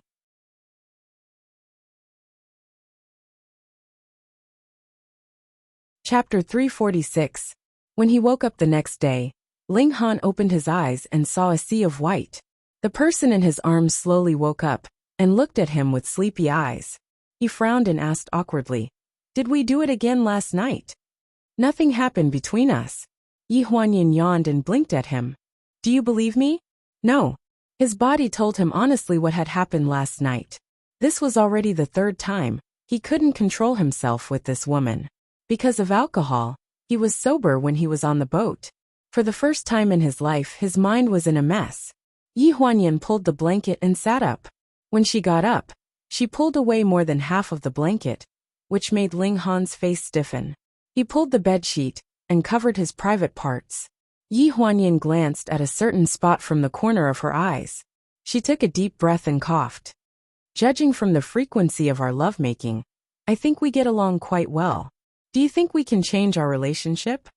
Ling Han frowned and stared into her eyes, as if he wanted to confirm something from her eyes. Yi Huanyan wrapped herself in the blanket and got off the bed. She turned around and said, "You don't have to answer me in such a hurry. I'm going to take a shower. You can think about it slowly." The bed sheet fell to the ground. Her snow-white back and perky, but were in full view under the sunlight. The frantic heartbeat of last night filled a certain someone's chest again. His face stiffened as he stared blankly at the figure who opened the bathroom door very calmly and walked in. The sound of water splashing could be heard. His heart beat wildly. Consider the relationship. It wasn't impossible. The sound of water in the bathroom stopped after a while, and there was a rustling sound. He knocked on the door, and the sound inside stopped abruptly. He asked through the frosted glass, "If you want, we can be a couple, whether it's public or not. But the premise is that I won't marry you." After a while, her slightly hoarse voice came from the bathroom. "Not marry. Only dating. I'm already married. I won't marry anyone else in the future. I owe her this. I'm sorry." Even a regular friend with benefits can be described in such a dignified manner by you, as expected of a businessman. It's really not a loss. I was almost touched. Yi Huanyan's tone was very calm, with a hint of ridicule. "But your thoughts coincide with mine. You're indeed a smart person. As for making it public, forget about it. It's not bad to be a fixed bedboard. After all, we cooperated quite well last night." Hearing this, a layer of frost quickly condensed between Ling Han's eyebrows. With a whoosh, he pulled open the bathroom door. Yi Huanyan cried out in alarm and clutched the towel around her chest tightly. "You scared me. What are you doing? Aren't they sex partners?" "I agree." "So what if you agree? Can't you just say it outside? You should have said it when you opened the door." "You scared me. Hey, what are you doing?" Yi Huanyan's hands were suddenly grasped by him, and her back was pressed against the bathroom wall. Her freshly showered arms were pinned above her head. He suddenly approached her and pressed the tip of her nose. His breath was scorching as he said in a deep voice, "I'm exercising my rights as a sex partner." The towel slid down to cover her feet. Last night's old passion rekindled, and in the narrow bathroom, the temperature suddenly rose. After that, Yi Huanyan lay on the bed with a sore back. As she put on her clothes, she checked the fine kiss marks on her body. There were red and green densely packed, especially on her chest and neck. She glanced at Ling Han angrily. You kiss me like this. I have to catch a flight in the afternoon. What if Xiao Rou and the rest see it? Ling Han sat on the sofa in a suit. He lowered the newspaper by 2 inches and met her angry gaze. With a casual expression he said, If you're willing to make it public, I don't mind. Revenge, this was blatant revenge. At this moment, she began to regret her cheap mouth and angered him. In this state, she still had to catch a flight back to China. How could no one see it? Did he really think that she had no way to deal with such a low-level trick? After changing, she stood up and buttoned her coat all the way to her chin. She said angrily, It's fine. I'll put on the scarf. Looking at her leaving figure in a panic, Ling Han's eyes were filled with a trace of coldness. What did this woman think he was? Just a sex partner? After she left, the phone on the coffee table vibrated twice. Xiao Dong's voice came from the other end of the line. President Ling, I've checked according to your method, but I still can't find out who Gu Huanyan's ex-husband is. Her information doesn't even show that she was married, and it also doesn't say when she started to have a child. Ling Han's face fell. According to her birth address, go and check it yourself. The hospital where she was born and lost, her adoptive mother, her neighbors, and even the dog at home. Check everything. I want the most detailed information. Okay, I understand. In the afternoon, the plane took off from Iceland Airport. Guan Nai's silver fox fur coat was very eye-catching at the airport. Before boarding the plane, Yi Huanyan dragged her to the washroom to change. According to Ling Han, Guan Nai's ex-husband does not allow her to act in the film now. But as long as she can enter the country, it will be fine. After all, there are restrictions on that person entering and leaving the country. That's why she cannot be too obvious at the airport. It is summer in China now. You can ask the butler to bring this coat back. You can't wear it when you are back in China. After some persuasion, Yi Huanyan took out a low-profile coat from her luggage and put it on Guan Nai. She repeatedly emphasized that this is a new coat, and she has not worn it before. Guan Nai forced herself to wear it, but after changing, Guan Nai adjusted her sunglasses and asked, Are you sure we will not attract attention if I change into this coat? Yi Huanyan paused for a second and followed Guan Nai's gaze towards the departure lounge. Many people were secretly taking photos of Su Nianhua and the rest with their phones. Some even took the initiative to ask for a group photo. Su Nianhua had already wrapped himself up tightly. If anyone said they recognized him, they would not believe it. Moreover, those who asked for a group photo were because of the 2 children. Yi Huanyan held her forehead. She felt that she had miscalculated everything, but she still missed something. They were all handsome men and beautiful women, and they also brought 2 delicate little girls.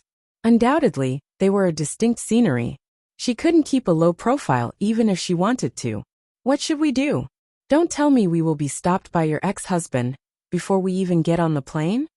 Hearing this, Guan Nai adjusted her sunglasses and said proudly, Don't worry. If he dares to stop us, I will dare to hijack the plane. Half an hour later, the plane took off safely. On the radio, the sweet voice of the stewardess announced the temperature of the day, the estimated time of departure and landing, as well as the precautions during the flight. The roar of the takeoff echoed in their ears. It pierced through the clouds high in the sky and gradually disappeared. In front of the floor-to-ceiling window of the airport, 5 or 6 muscular bodyguards were surrounding a man with chestnut-brown curly hair. The man's light brown eyes were looking at the sky with a complicated expression, as if he was reluctant to leave. The butler behind him walked forward nervously and said respectfully, If we inform the captain now, we can still let Madame turn back. No need. Let her do what she likes.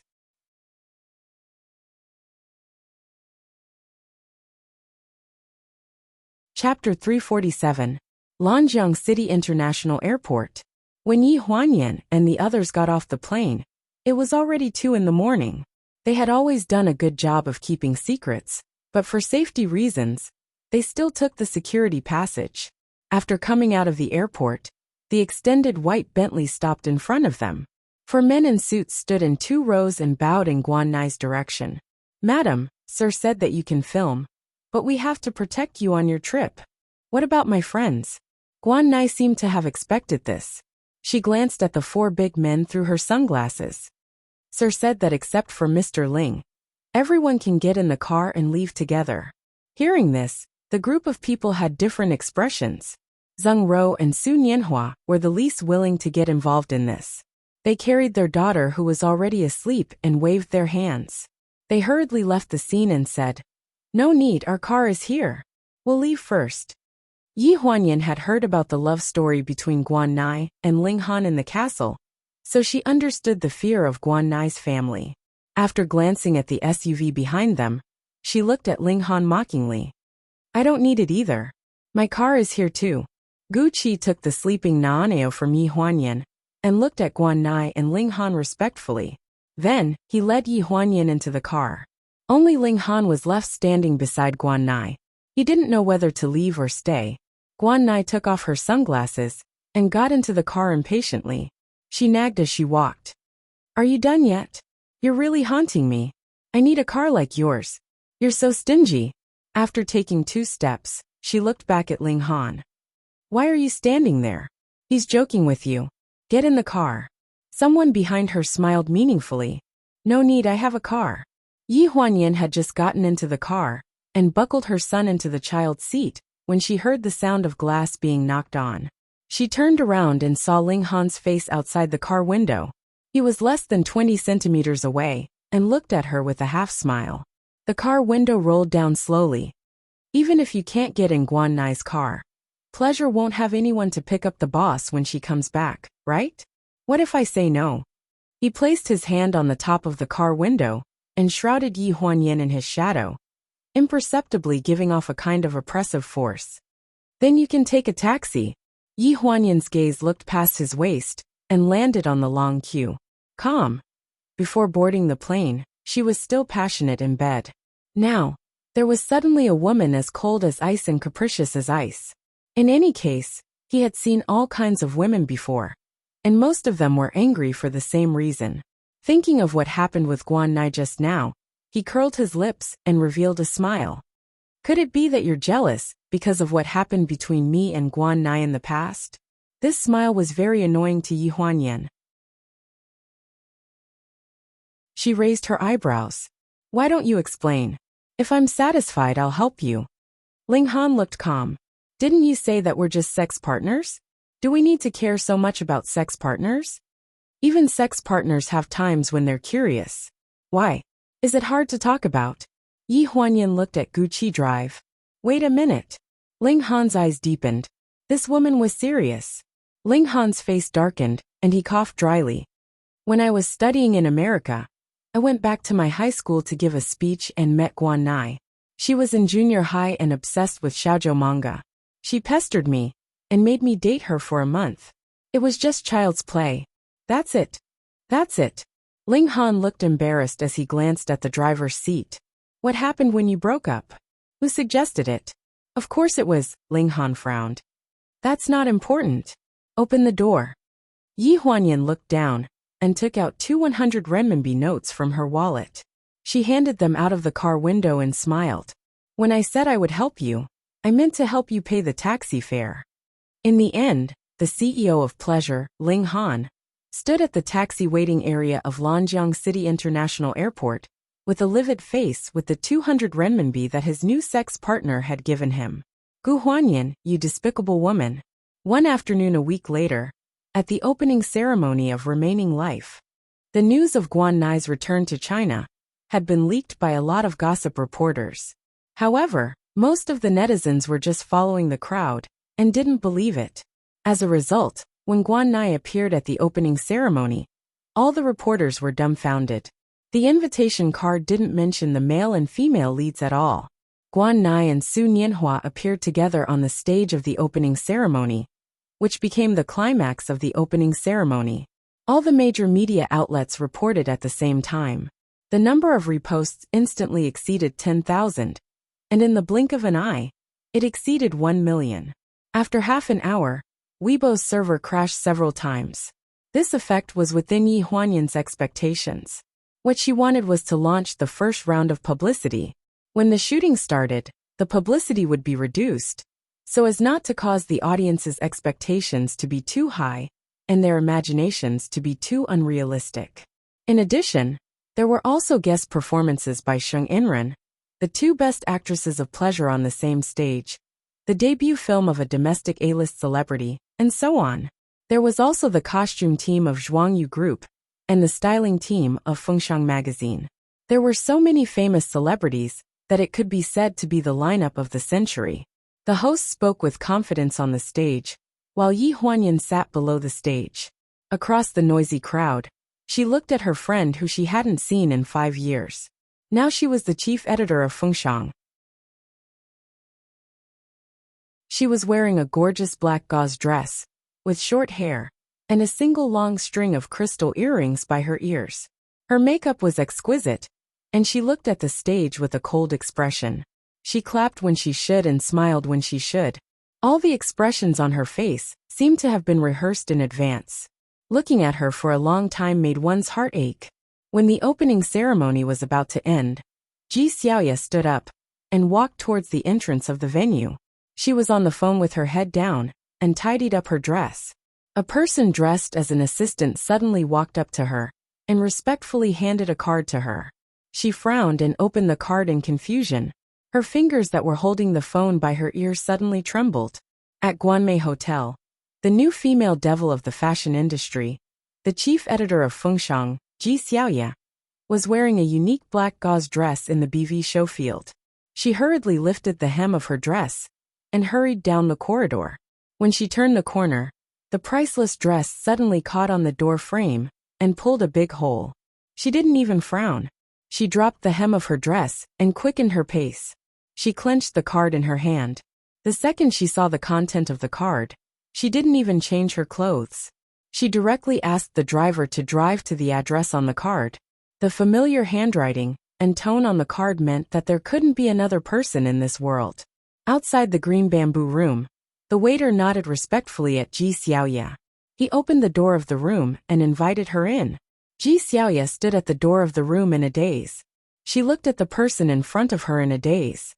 There was a back view by the window sill. When the person heard the sound, she slowly turned around. When she saw her, her lips curled up and she gave her a gentle smile. She seemed a little shy.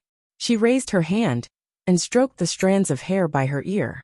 "Xiao Yu, long time no see."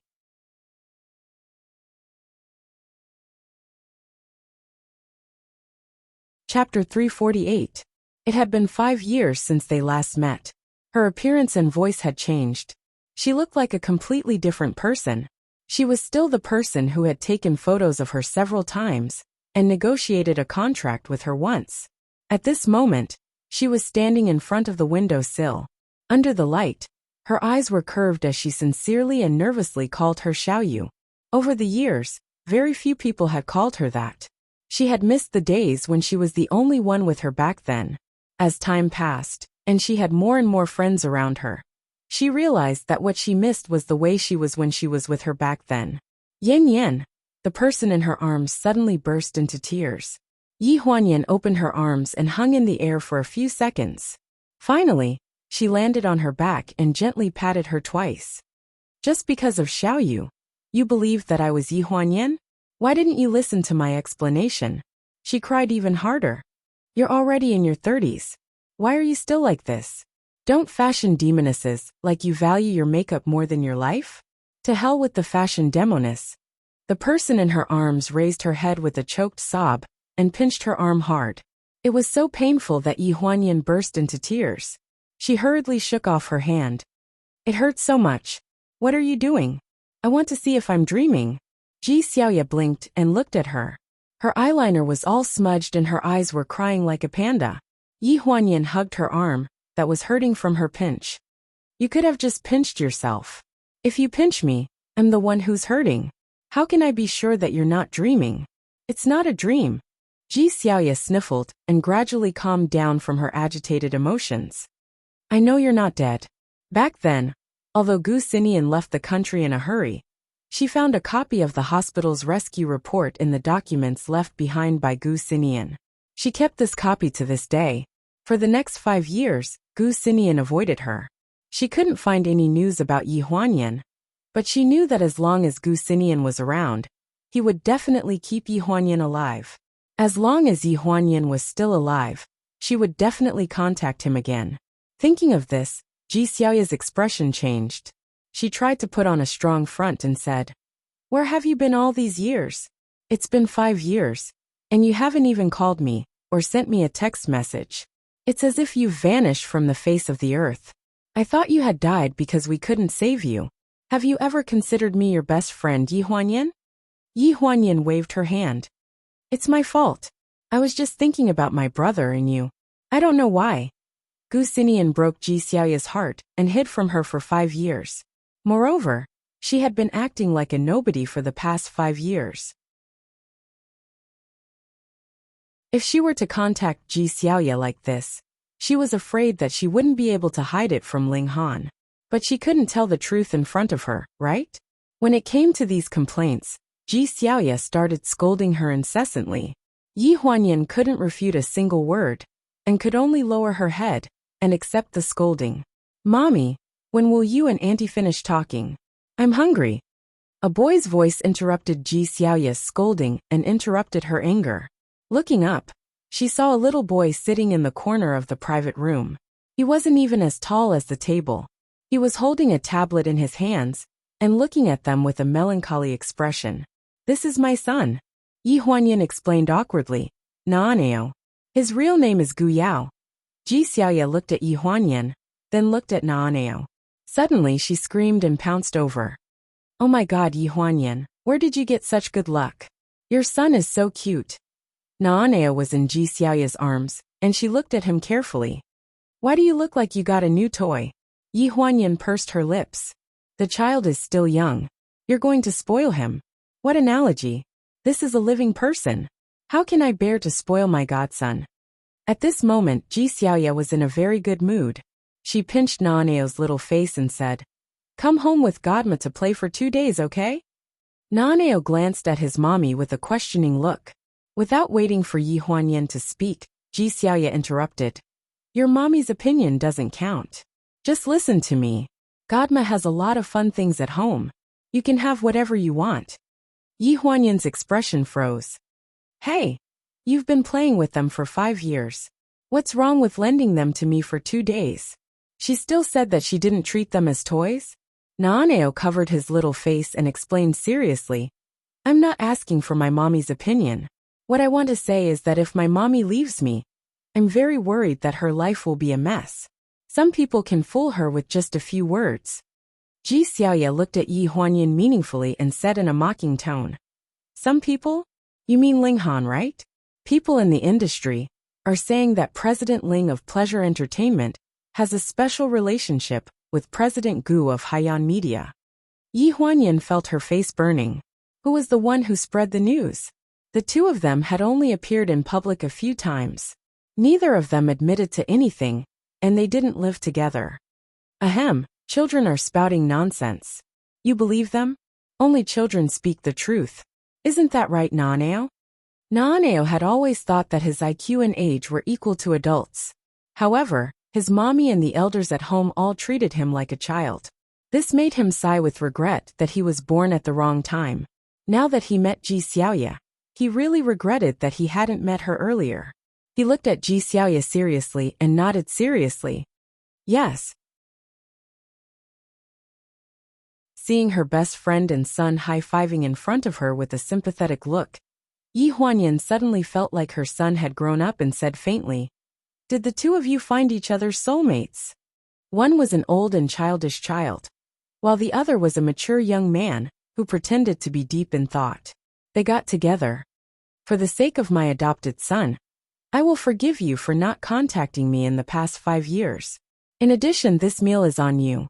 Yi Huanyan didn't know whether to laugh or cry. Okay. It's on me. It's on me. You are the chief editor of Fengshang. You even want to bicker with me over a meal. Is it necessary? Why not? If Sister Su Meng hadn't retired early and helped me get the position, I wouldn't have been able to be the chief editor, even if I worked for 10 years. There are so many things going on in Fengshang. You don't know it. I'd rather go back and be an assistant. Sister Su Meng has really screwed me over. 3 years ago, Su Meng announced that she would quit the magazine circle and travel around the world with her husband. She gave Fengshang, such a popular position, to her personal assistant who had only worked in Fengshang for 2 years. At that time, everyone supported the other major shareholder of the board of directors. If they voted collectively, Ji Xiaoye had no chance of winning. Ji Xiaoye might be confused about how she won in the end, but no one forced Yi Huanyan to know better in her heart why Gu Xinian specially came back to China 3 years ago. By the way, my brother, can you not mention these things when you are happy? Yi Huanyan was interrupted by Ji Xiaoye mercilessly before she could finish a sentence. It could be seen that she hadn't let it go at all these years.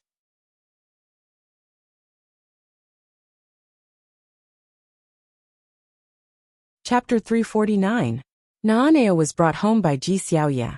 At night, Yi Huanyan returned to the apartment above the company. Looking at the empty house, she suddenly felt a little disappointed. She had been busy preparing for the start of the movie in the past week. Now that the press conference was over, there were still many things waiting for her to do.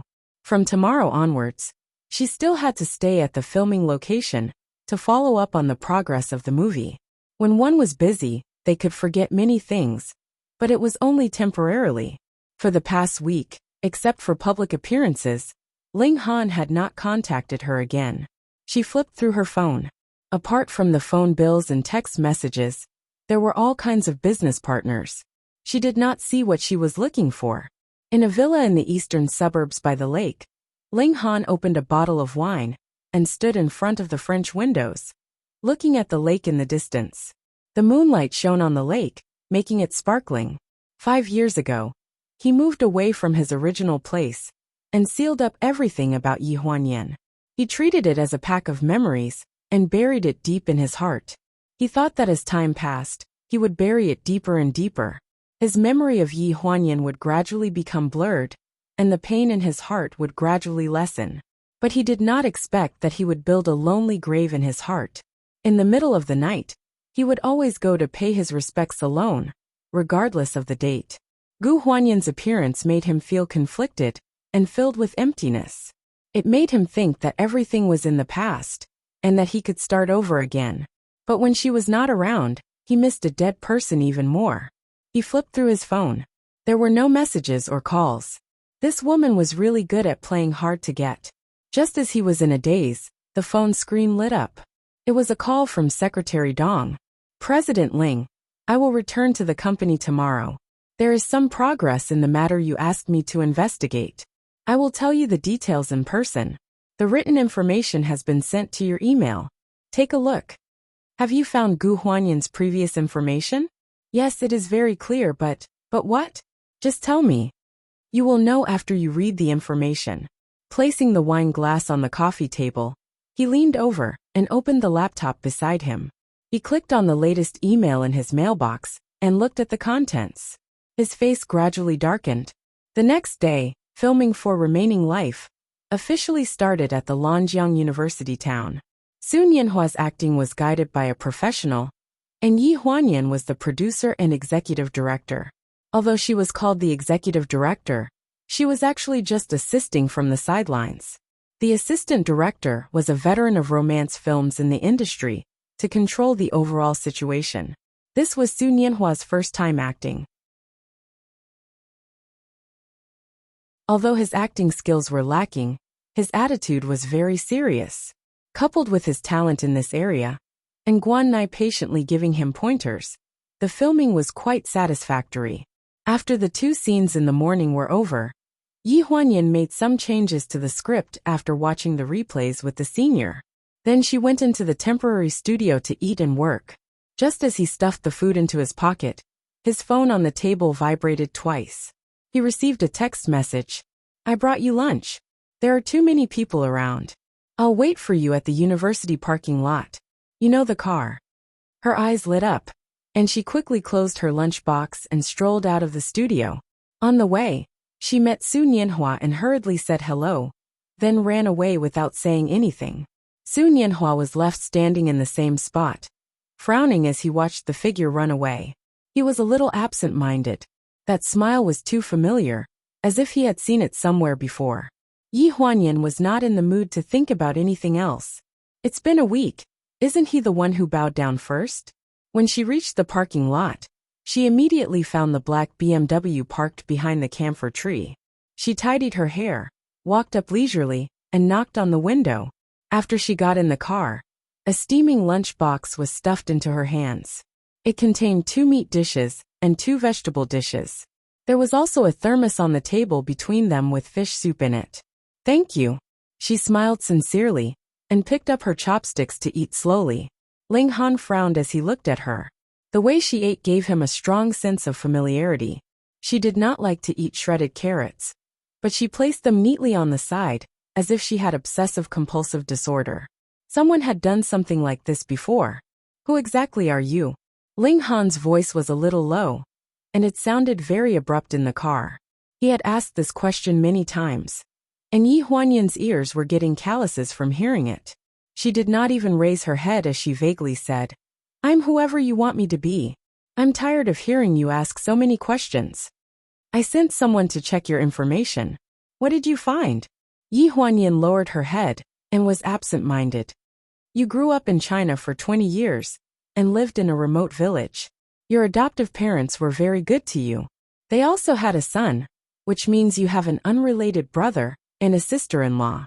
Your sister-in-law didn't like you very much, so she was forced to drop out of school at the age of 18 and became a primary school teacher in the village. That's something that happened more than 10 years ago. You found out quite clearly. Fortunately, you met Gu Xinian 2 years later. You went home with him and became the second daughter of the Gu family again.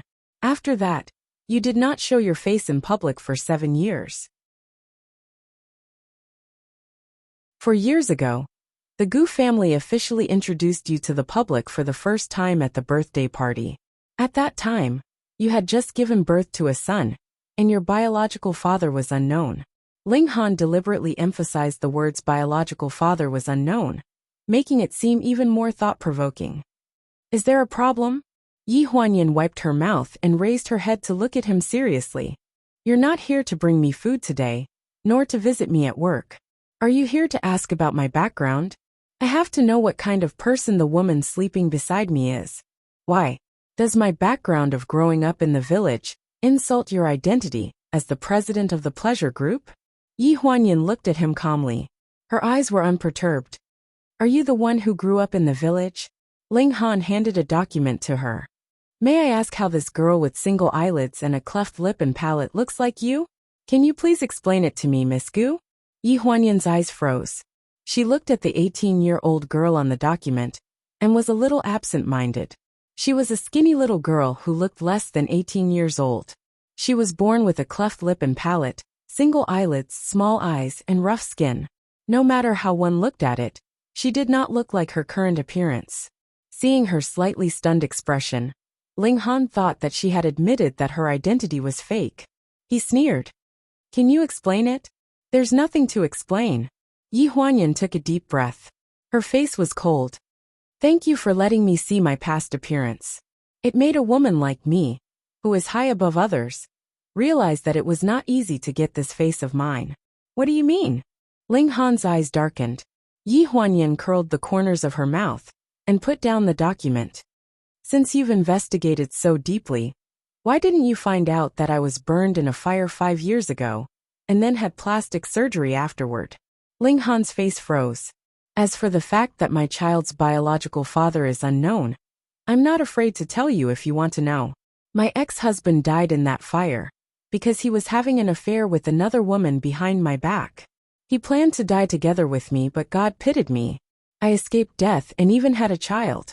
Are you satisfied with this explanation, President Ling?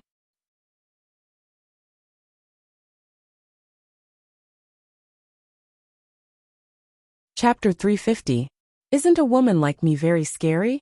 After the crisp sound of the door closing, Ling Han was the only one left in the car.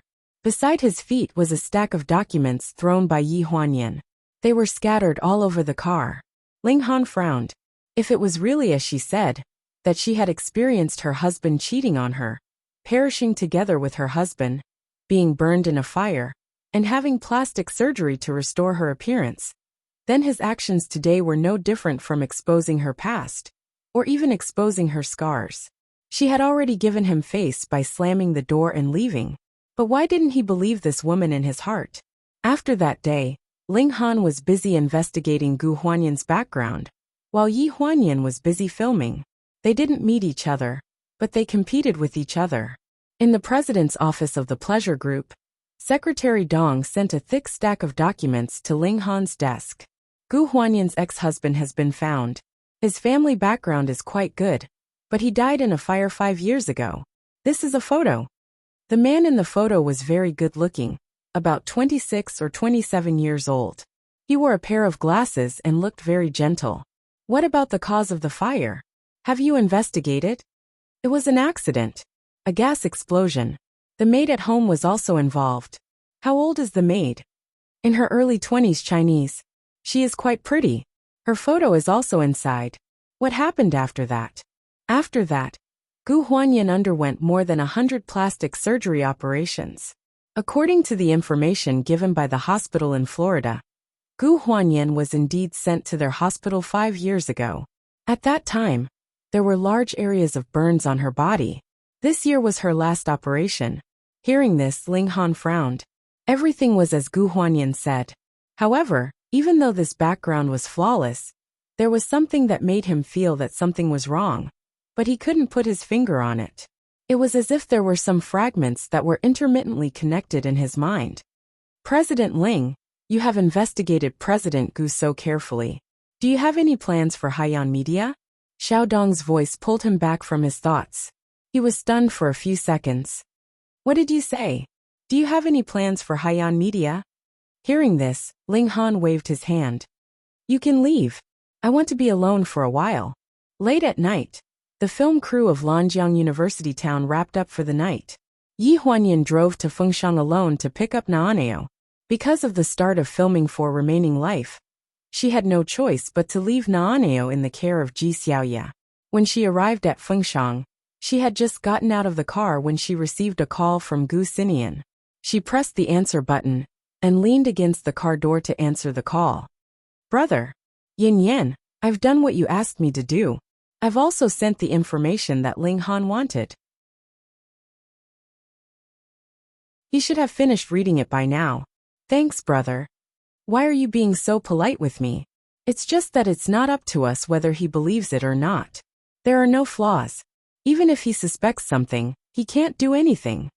Since you've decided to return to his side, why go through so much trouble to create a fake identity? Don't you want me to punish him? The voice on the other end of the phone drawled. Is that so? Are you punishing him? Or do you not want him to know how much you've suffered all these years? Are you afraid that he'll blame himself? It's fine to lie to others, but do you think I can't tell? Brother, Yin Yan. A sweet voice came from behind, interrupting Yi Huanyan's attempt to act coquettishly with the person on the other end of the phone. She was startled by the force on her shoulder. She turned around and was stunned. Xiaoyu. Ji Xiaoya stood in front of her. She wore a white shirt with a large white bow on the chest, and a long black mermaid skirt that revealed half of her calves. She wore 12-centimeter high heels on her feet, making her look tall and imposing. However, her smile was a little too sweet. I saw your car upstairs, but you didn't come up for a long time. Who were you calling? Yi Huanyan's expression froze. What's with that expression? Ji Xiaoya looked confused.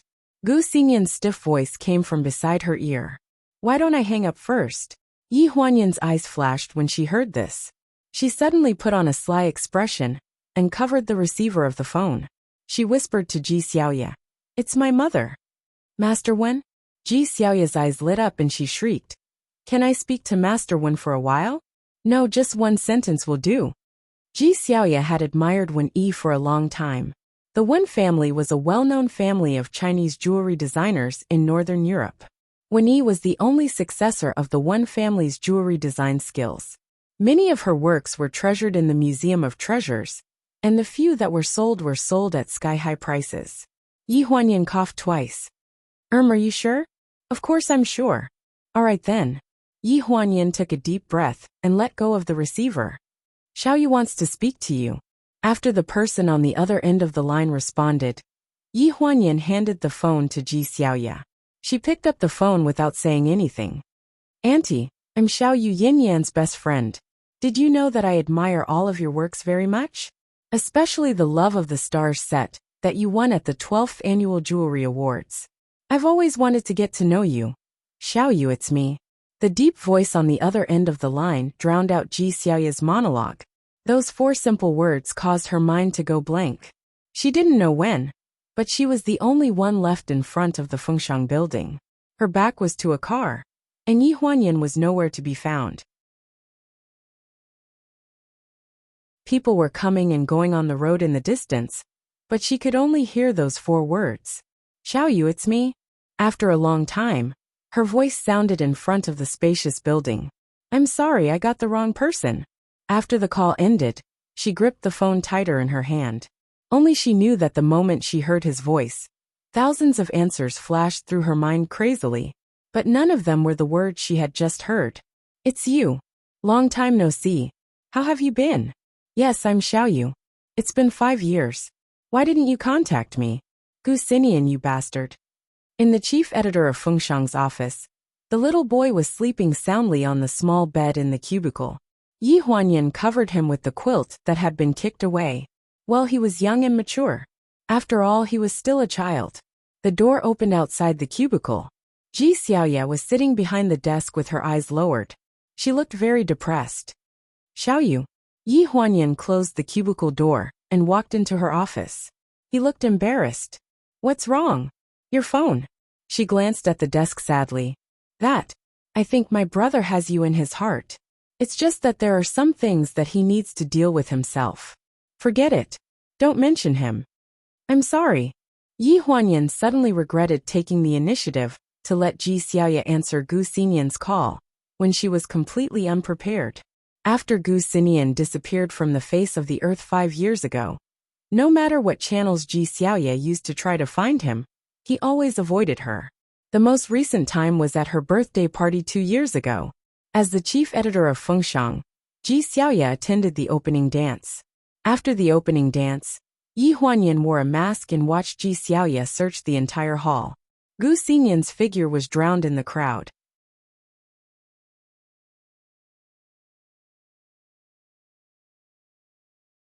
Chapter 351. Why are you apologizing to me? There's nothing to be sorry about. Xiaoyu. Yi Huanyan sighed and said in frustration. I can't even figure out my own affairs. How can I meddle in your affairs? I feel so useless. Ji Xiaoya was silent behind the desk for a few seconds. Suddenly, she stood up with her hands on the desk. Come with me to the nightclub tonight. Who will love only one person in their life? Yi Huanyan stared at her for a long time. Are you crazy? Who's crazy? Are you going or not? If not, we're not friends anymore. Naaneo. My assistant will keep an eye on you. Are you going or not? Ji Xiaoya bent down and acted aggressively as the chief editor of Fengshang. Yi Huanyan made up her mind. I'm going. In the old times bar, the music was deafening. Men and women were dancing on the dance floor. The red and green lights swept the whole place, burning the whole place. After Ji Xiaoya and Yi Huanyan entered the door, everyone's attention was on them. Ji Xiaoya was wearing an off-shoulder black shirt with a bow loosely tied around her waist, revealing her slender waist. She was wearing a black leather skirt that wrapped around her hips. She looked very dark. Yi Huanyan, on the other hand, was wearing a dark gold tight-fitting dress that revealed a large portion of her chest. Her entire body was like a sparkling water snake as she swayed along the aisle. The lighting engineer seemed to like them very much. The spotlight followed them all the way to the booth where they were sitting. When the light finally moved away from them, Yi Huanyan pulled the strap on her shoulder unnaturally. She looked embarrassed. Hey Xiaoyu, I'm not used to this dress. Does it really look good? Why does it feel weird? This is the main style of Barley's show this year. Only you can wear it because you have a good figure. Most people can't wear it. As Ji Xiaoya spoke, she winked at the men on the edge of the dance floor. Following her gaze, Yi Huanyan glanced at the non-mainstream men writhing crazily on the dance floor. She was deeply shocked, and the smile on her face froze. Even if you want to have fun, you should find someone who looks normal. Do you have to be so desperate? Is it bad? I think it's not bad. Ji Xiaoye raised her eyebrows and looked indifferent. While they were talking, the waiter served 2 glasses of wine. They were red, yellow, and blue with a small cherry on the rim of the glasses. We didn't order wine. Yi Huanyan was hesitant. It's from the gentleman over there. The waiter pointed to a place not far behind Yi Huanyan. Following the waiter's direction, Yi Huanyan looked back. Diagonally behind her, there were 3 men sitting in a booth 2 tables away. They were wearing the same style of flowery shirts with a circle of fancy things hanging around their necks. They were either heartless rich second-generation heirs or ignorant tycoons. Yi Huanyan shuddered. Thank you, gentlemen. Please take these 2 glasses of wine back. We don't need them. Ji Xiaoye frowned and stopped the waiter.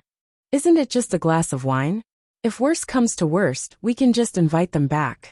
Please send the most expensive wine to those 3 gentlemen, and put it on my tab. After hearing her bold words, the waiter ran away faster than a rabbit. He didn't care about Yi Huanyan's attitude at all. After the waiter left, Yi Huanyan rolled her eyes at her. Which of the 3 men over there do you want to sleep with? If you want to sleep with even one of them, I won't stop you tonight. You're crazy. In this world, only good-looking and well-dressed men are good men. Ji Xiaoye drank some wine. Although she wasn't drunk, her eyes were misty. Ling Han is good-looking and well-dressed. He has good taste, and is a popular lover. Is he a good man? Bullshit. Your brother is better-looking and well-dressed. He's as rich as a country. Is he a good man? Yi Huanyan was speechless. She could only drink with her. Tonight was destined to be a sleepless night. Only by getting drunk could one resolve 1,000 worries. After 3 rounds of drinking, Ji Xiaoye was already dizzy. She cursed, Gu Xinian is a bastard. She also desperately asked the waiter to bring her more wine. How was this seeking pleasure? She was clearly getting drunk. Yi Huanyan was a good drinker. From time to time, he would accompany her to drink a few glasses. For safety reasons, he didn't let himself drink too much. Beauty, do me the honor of dancing. Yi Huanyan waved her hand and said apologetically, I'm sorry, we are waiting for someone. Yi Huanyan didn't know how many waves of wretched men were standing beside her. The uncle had a red hairstyle that resembled a salted egg Superman. The muscles on his face could be squeezed out 2 kilograms of oil. He walked with a light gait. It was obvious that he had drunk a lot. He stared at Ji Xiaoye with greasy eyes. Who are you waiting for? It's already 12 o'clock. You've been stood up, right? Why don't you play with me? I'll make sure you have fun. Okay, let's go. Ji Xiaoye was drunk. She slammed the table and stood up. She even took the initiative to put her arm around the uncle's shoulder. She looked like she was offering herself to him for free. The uncle's face immediately turned red. Beauty, let's go. Yi Huanyan was anxious. She stood up and grabbed Ji Xiaoye. She apologized to the uncle again. We're really waiting for someone. Her boyfriend will be here soon. Brother, I'm so sorry. I don't have a boyfriend. Ji Xiaoye shook off her hand and sighed. Your brother doesn't want me anymore. That bastard. Yi Huanyan wanted to pull her away, but the uncle stopped him. He looked impatient. Hey, what's wrong with you? I'm dancing with this beauty willingly. Why are you interfering? Stay here. With that, he pulled Ji Xiaoye onto the dance floor. Yi Huanyan couldn't stop him. After Ji Xiaoye's figure disappeared into the crowd, Yi Huanyan only saw a fiery red nose shining in the crowd from a distance. She was going to follow them, but there was earthquake on the dance floor. If she didn't follow the rhythm, she would be knocked around. She only took 2 steps before she was knocked around by the men and women, who were shaking their heads wildly. In the end, 2 kind girls couldn't stand it anymore, and pulled her out of the dance floor. She held the railing, and walked back the way she came. She watched Ji Xiaoye and the uncle's crazy dance across the edge of the dance floor. She took out her phone to take a video of the scene, and sent it directly to the culprit on the other side of the ocean. Gu Xinian's call soon came. Yi Huanyan had to find a quiet place to answer it. She held the phone for a long time, and finally found a quiet place in the bathroom. Gu Xingyan's anxious voice came from the phone. Where are you? Yi Huanyan sighed. Old-time bar on Jiangbian Bar Street in Lanjiang City. What's the point of asking these questions? You can't come. Where is she? Let her answer the phone. Don't. She's drunk out of her mind. Believe it or not, she'll only call you a bastard when she answers the phone. Why is it so quiet? The voice on the other end suddenly sank. Where are you now? The bathroom. Didn't I answer your call? Hang up the phone now and go back immediately. I have a feeling that something is going to happen to her.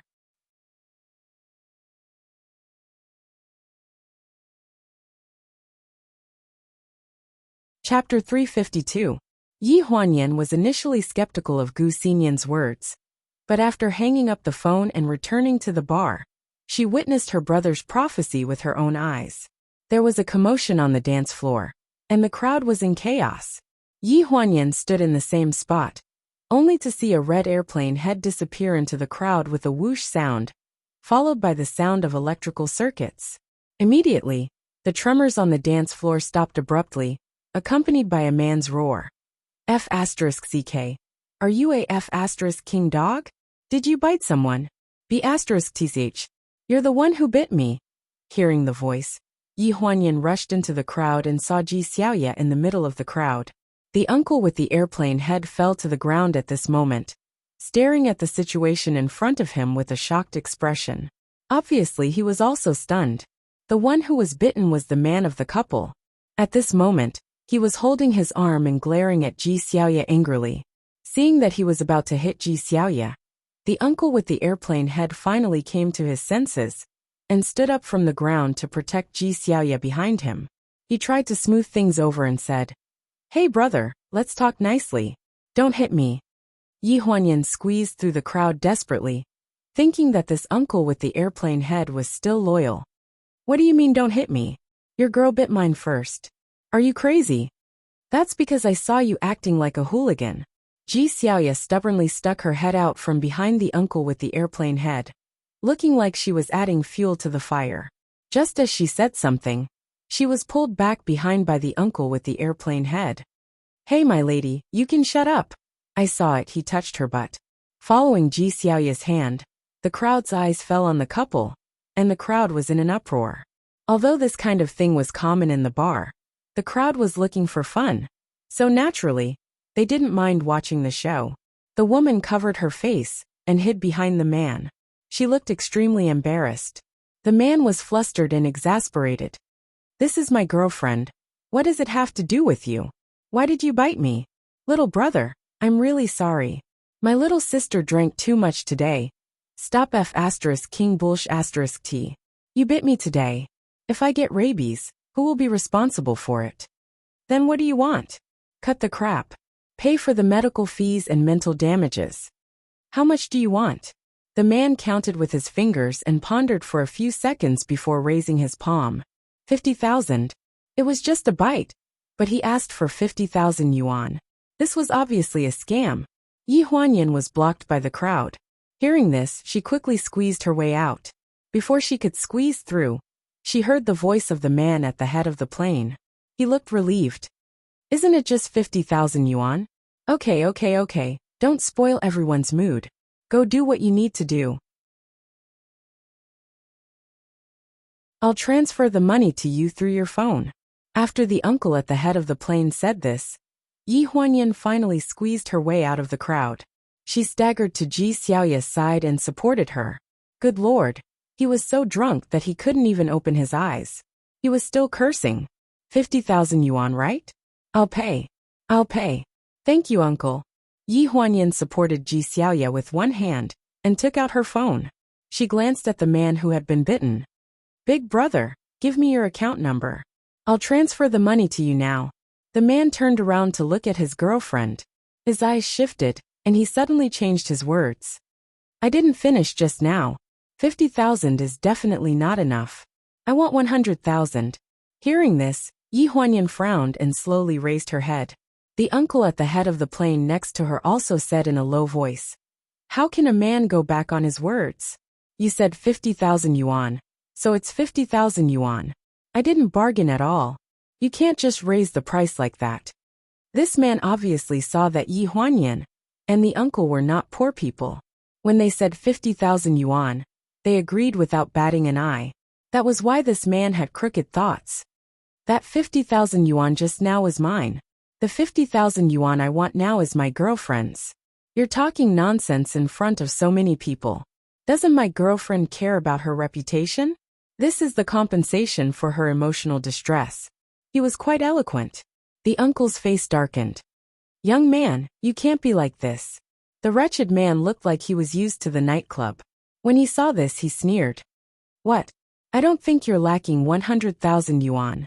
Besides, I'm the victim. I'll take whatever I say. What if we don't pay? Yi Huanyan's voice carried some indifference. Her gaze looked over the uncle's shoulder and landed on the wretched man. Yo beauty, you might not know whose territory this bar is. I really don't know. Haven't you heard of my big brother, Black Dragon? When the two words Black Dragon were mentioned, the man's face was full of arrogance. The uncle hurriedly turned his head and said in a low voice, Girl, Black Dragon is the boss of this territory. Forget it, forget it. Let's not fight with people like him. Isn't it just money? We don't lack this little bit of money. I'll pay for you. After all, I brought him here. However, Yi Huanyan's eyes turned cold. I don't care if you're Black Dragon or White Worm. I'm only telling you, if you want 50,000 yuan, then it's 50,000 yuan. Not a cent more. The wretched man's face darkened. B*TCH, I think you need to be taught a lesson. If you have the guts, stand here and don't move. Xiao Tian, call Big Brother. You're the only one who knows how to call, right? We'll call too. Ji Xiaoya snatched Yi Huanyan's phone. Xuan said, we'll call too. The uncle frowned and looked embarrassed. Girl, if you do this, I can't help you. Black Dragon is not to be trifled with. I still have to take care of my old age. Yi Huanyan was busy snatching her phone from Ji Xiaoya and did not have time to respond to the uncle. She hurriedly turned her head and smiled apologetically. It's okay. We can handle it ourselves. Uncle, you can leave first. Just as the uncle left, the wretched man's voice came from the other side of the phone. Big brother, it's me. Something happened at the Old Times bar. Can you come over? Someone's causing trouble. As he spoke, Ji Xiaoya waved her phone and said fiercely to the wretched man, You're the only one who has a big brother. We have one too. Yi Huanyan raised her head and looked at the sky. Her expression froze. The caller ID did show the word brother. Before she could snatch the phone, Ji Xiaoya had already picked up the call. In front of Yi Huanyan, she shouted into the phone. Big brother. I have someone causing trouble here. Bring more people over. The more the better. Yi Huanyan's expression froze. She watched as Ji Xiaoya shouted into her phone heroically. Those who did not know better would have thought that the other party was a mafia boss. She really wanted to see Gu Xinyan's reaction on the other end of the phone. The evils she brought upon herself were the hardest to bear. The wretched man on the other side of the phone did not seem to want to lose. He raised his voice. Big brother, I only have 2 women here, but they look like they have some background. Bring more people. Ji Xiaoya's voice grew louder as she shouted. Brother, I only have 1 stinking hooligan here. How dare he say that it's right to touch someone's butt? Bring more people over to beat him up. Yi Huanyan did not know whether to laugh or cry.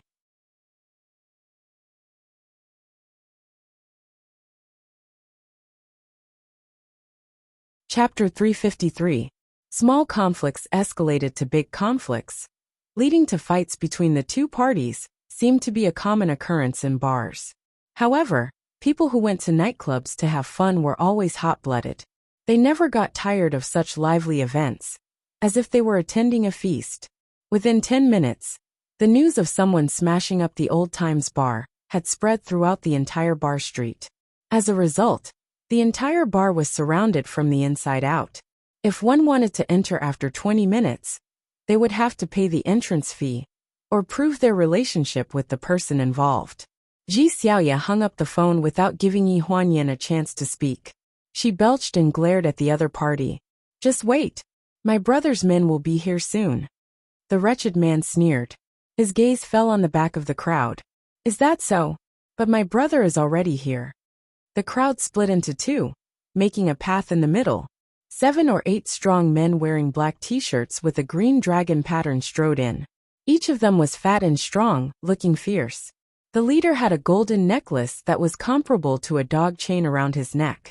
His shiny bald head shone like a walking light bulb. The bald man looked around and asked coldly, "Who's smashing up the bar?" The wretched man hurriedly trotted over. "Brother, it's the two of them." The bald man's gaze swept from Yi Huanyan to Ji Xiaoya. "Just these two girls?" "Not only that. An old man just ran away. He must have gone to get help. That woman was on the phone just now. She was also looking for help. She said that she's going to smash our bar." Hearing this, the bald man's face darkened. He turned to look at Yi Huanyan. "Just the two of you? You want to smash our bar? You bit my arm." The wretched man stood at the side and fanned the flames. Yi Huanyan frowned.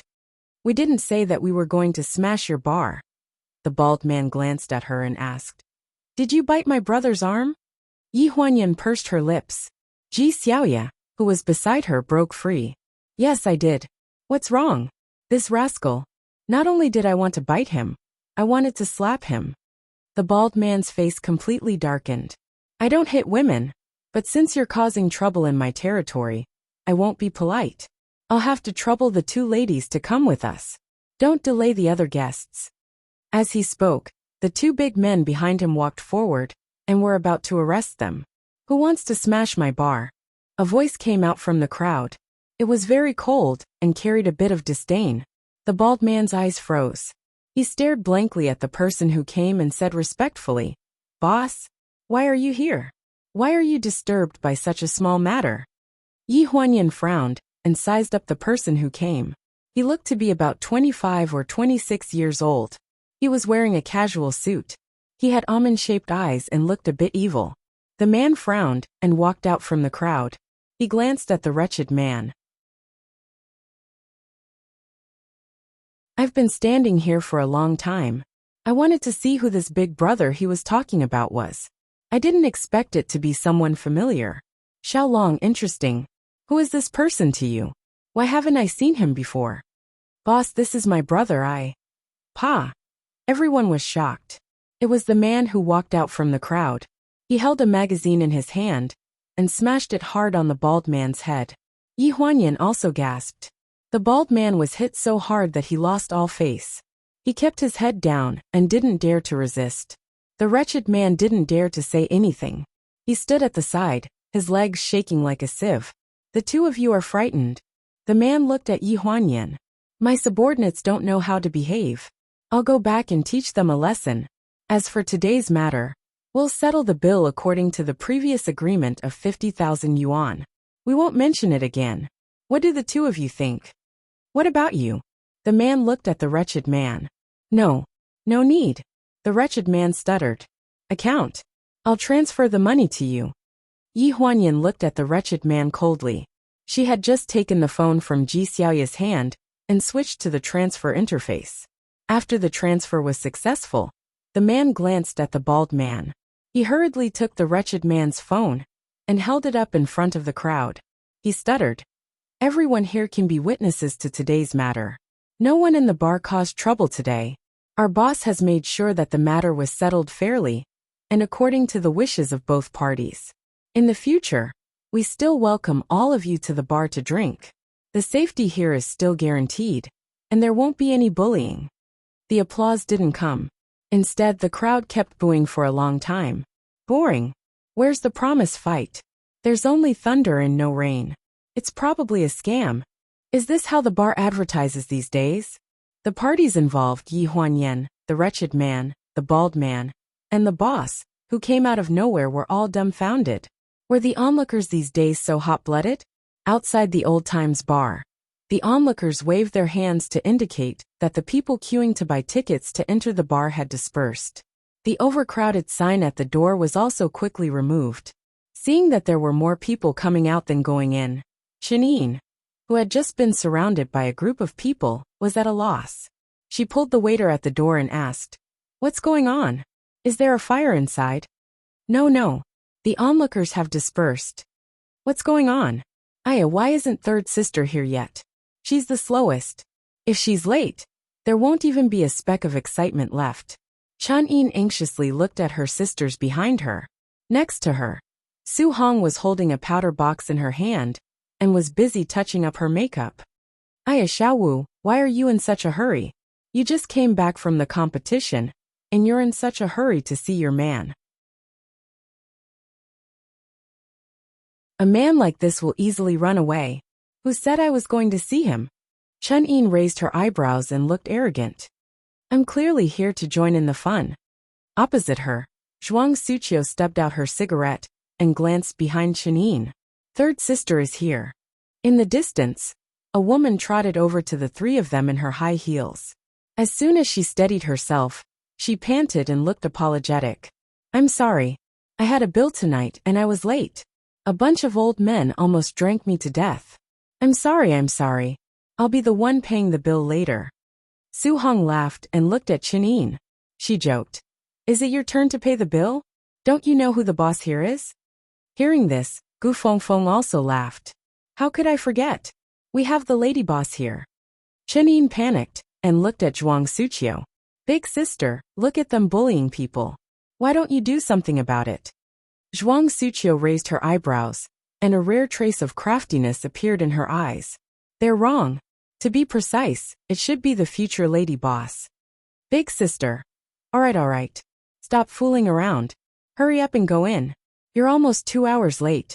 You're not allowed to mention this in front of him. I don't intend to agree to it. Agree to what? Xiaowu, tell us. You. I'm not going to tell you.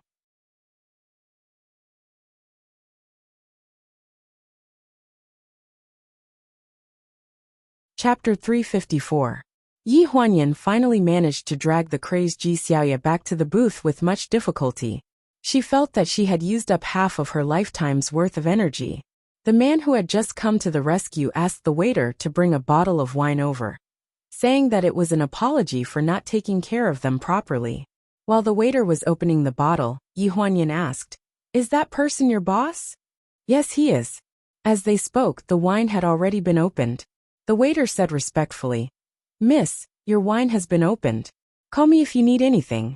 The boss said that as an apology, all the wine you drink tonight will be free of charge. Thank your boss for me. You're welcome. Enjoy your wine. After the waiter left, Ji Xiaoya took the lead and downed a glass of wine. Her face was flushed red as she smiled and said, That's great. I don't have to worry about spending too much money when I drink tonight. Great my ass. Yi Huanyan rolled her eyes at her. You can drink. But if you go dancing again, I won't come to a bar with you for the rest of my life. Gu Xinian was too. He said that he would come to the rescue, but he was too unreliable. He still hadn't come. If it weren't for the fact that the boss was here, she and Ji Xiaoya wouldn't even have bones left tonight. Thinking of this, she took out her phone and wanted to call Gu Xinian back to ask him to withdraw his men. Chun-Yin brought the three sisters into the bar. Chu Tianque was drinking at the bar. He had just picked up his glass when he saw her. He hurriedly put down his glass and walked up to her with open arms. Yining, you're finally here. The moment he saw Chun-Yin, the devilish charm on his face turned into sincere gentleness. Chun-Yin didn't appreciate it. She bent down and slipped under his armpit, avoiding his embrace. She walked towards the lobby and asked, Isn't there a commotion? Where's the commotion? Chu Tianque missed and looked at the three sisters in front of him awkwardly. Su-Hong looked at him mockingly and teased. Little Chu. Our little five was shouting at the entrance that she was here to watch the show. Where's the show here? Chu Tianque rubbed his nose and laughed dryly. He turned around and said, It's been settled just now. Xiaolong's cousin got into a conflict with a guest because of something. It's two ladies and they had a fight. I promised Yining that I wouldn't let my subordinates fight in the future, so I mediated. I only told you not to fight. I didn't say you should take care of others. Chun-Yin rolled her eyes at him, somewhat disappointed. Chu Tianque immediately felt a little uneasy. Should I let them fight again? As soon as she said that, the three people behind her laughed. Before Chun-Yin could say anything, she was embarrassed by their laughter. She deliberately glared at Chu Tianque and said, Why are you laughing? Are you stupid? Su Hong teased. Boss Chu was originally quite carefree, but he only became a little stupid after meeting you. You don't know how to appreciate romance. Serves you right for being single until now. Chen Yin blushed and coughed dryly. She deliberately changed the topic and said, "Don't listen to their nonsense. What happened to the two ladies? How did they settle it in the end?" Chu Tianhua hurriedly pointed in the direction of the booth. "The drunk lady bit Xiaolong's cousin. We agreed to pay them 50,000 yuan, so I let them pay. Then, I gave the two ladies a bottle of wine, and their bill tonight was waived. It's considered giving both parties face. What do you think?" Chu Tianhua's attitude was really sincere. Su Hong and Gu Fengfeng looked at each other and smiled. They both gave Chu Tianhua a thumbs up. TSK, TSK, TSK. As a big boss, he made the decision to give someone something to settle the troublemaker. But he still has to humbly ask our Xiaowu if she's okay. Xiaowu, if I were 10 years younger, I would marry him no matter what. Do you believe me? If it were any other time, Chen Yin would have chased after Su Hong and hit her with a red face. She didn't know why, but at this moment, her gaze crossed the dance floor and landed in the direction of the booth. She gradually frowned and said in a deep voice, "Chu Tianhua, the two ladies you're talking about, are they the two in booth 202? Chu Tianhua nodded and said in a gentle voice, "Yes, it's booth 202. I just gave them a bottle of Lafite.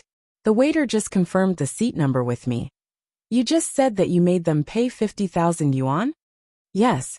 After all, it's two ladies, so I didn't ask them to pay more." "Chu Tianhua, are we done?" After saying this, Chen Yin plunged into the crowd.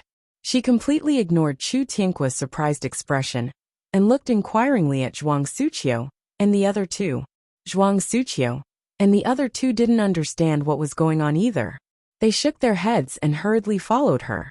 Yi Huanyan was about to call Gu Xinian when a shadow suddenly blocked the light in front of her. She looked up in a daze and saw that it was Chen Yin. Her eyes lit up. "Xiaowu, why are you here? Is your competition over?" Chen Yin's face darkened. She didn't waste any time and said directly, "Sister Yan Yan, I'm really sorry for making you worry tonight. I'll make it up to you another day. Tonight, let's drink somewhere else. Let's go." Yi Huanyan was confused by this conversation and was stunned on the spot. "Xiaowu, what's wrong with you? Are you crazy?" A familiar voice came from behind Chen Yin. After seeing the three people, Yi Huanyan's expression froze. Zhuang Suqiu saw Yi Huanyan and was slightly stunned. "President Gu, the Zhuangyu Group was in charge of the clothing production of the remaining life. As the current successor of the Zhuangyu Group, Zhuang Suqiu had met Yi Huanyan once. You know each other?" Chu Tianhua's voice interrupted. "Not only do we know each other, the four of us know each other." Chen Yin stared coldly at Chu Tianhua. "She's also one of our sisters who went through thick and thin together. She's even closer to us than my biological sisters. How dare you ask my sister to pay a rogue 50,000 yuan? Is there something wrong with your brain? Sisters who went through thick and thin together? Without a doubt, it could only be the group of people in the fourth prison." While Chen Yin and Chu Tianhua were arguing, Zhuang Suqiu and the other two were looking at Yi Huanyan. "Gu Huanyan, Yi Huanyan." Zhuang Suqiu looked at her with a frown. She seemed to be suspecting something, but she didn't dare to believe it. Gu Fengfeng took a step forward and hesitated. 5 years ago, Gu Fengfeng only said 3 words before she gasped. Her tone was bitter, as if she didn't even have the strength to mention the incident 5 years ago. Yi Huanyan clenched her fingers and looked up. "Third sister, long time no see." Everything was clear when she called her third sister. The most surprised person was Su Hong. She looked at Yi Huanyan in confusion. "What third sister? Who are you?" Gu Fengfeng stood rooted to the ground, crying and laughing. Zhuang Suqiu slowly said, but it was quickly drowned out by the sound waves. "She's Yan Yan." Su Hong's body swayed. Fortunately, Chen Yin reacted quickly and stopped arguing with Chu Tianhua. She reached out and supported her. "Second sister, are you okay?" Su Hong waved her hand and looked shocked. "Big sister said that she's Yin Yan? Didn't Yin Yan 5 years ago?" Chen Yin frowned. "She is." Yi Huanyan felt a little guilty facing this group of sisters who remembered her. She didn't know how to say it. There are too many things that I can't explain clearly in the past 5 years. I'm very sorry that I couldn't send you a letter. I'm really sorry. I wanted to find a suitable time to meet you again, but I didn't expect. Zhuang Suqiu took a deep breath, as if she had just recovered from this fact. She looked at Chen Yin faintly. Little Five, did you already know?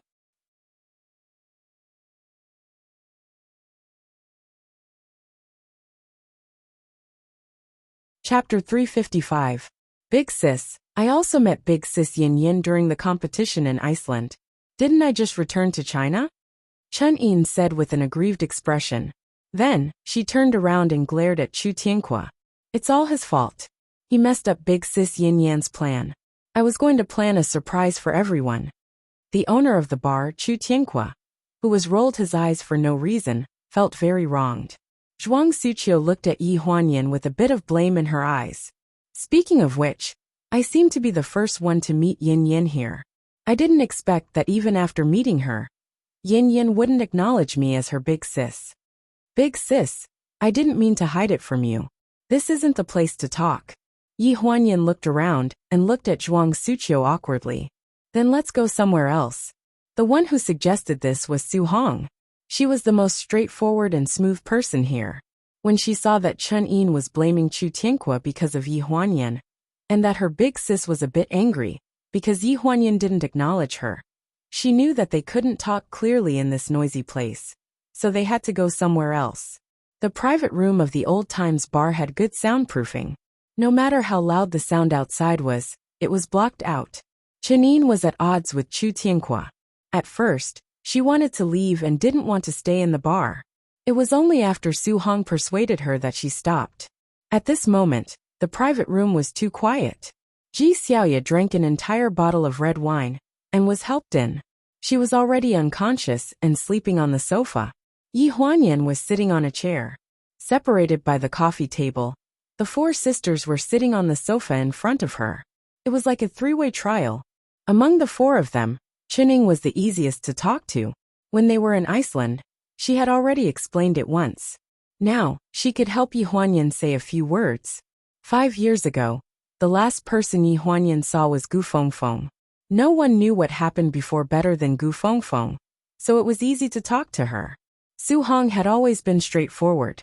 After hearing about the car accident, she was relieved and didn't have the heart to ask about other things.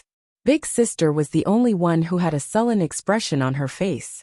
After everyone had asked the question one by one, she said faintly, "So you were the one who instructed Haiyan Media, who was in the limelight, to suddenly propose a collaboration with Zhuangyu Group and deliberately go easy on me during the negotiation?" Yi Huanyan smiled awkwardly. "I didn't let you win on purpose. Zhuangyu Group's clothing is really good. I plan to work with them for a long time in the future."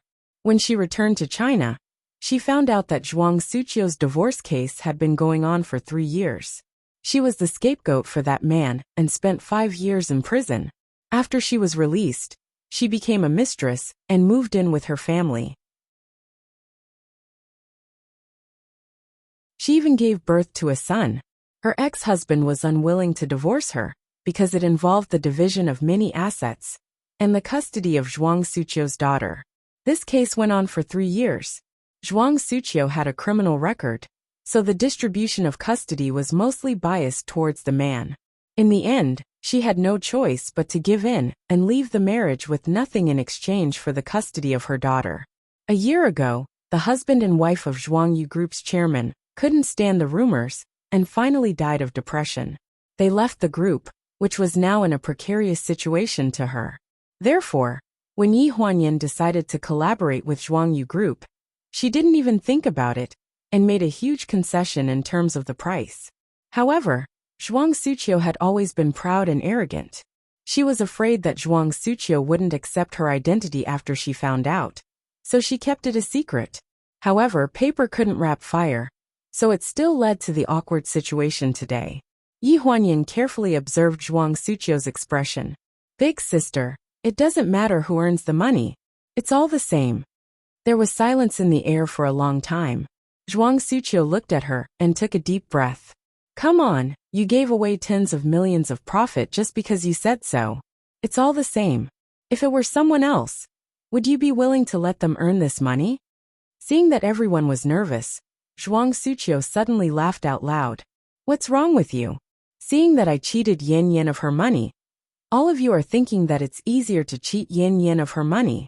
Do you think that I'm pretending to be innocent after getting such a good deal? Let me tell you, don't even think about it. I'm personally borrowing this money from Yin Yin. When Zhuangyu Group stabilizes next year, I'll give Yin Yin a big gift. The atmosphere calmed down and Su Hong breathed a sigh of relief. Hey big sister, you should have said so earlier. You scared me. If I didn't know better, I would have thought that you were going to play with us. Chenin also laughed. That's right. You scared me to death. You were so serious. After explaining everything clearly, Su Hong secretly sent a text message. After a series of knocks on the door, a waiter pushed a trolley in.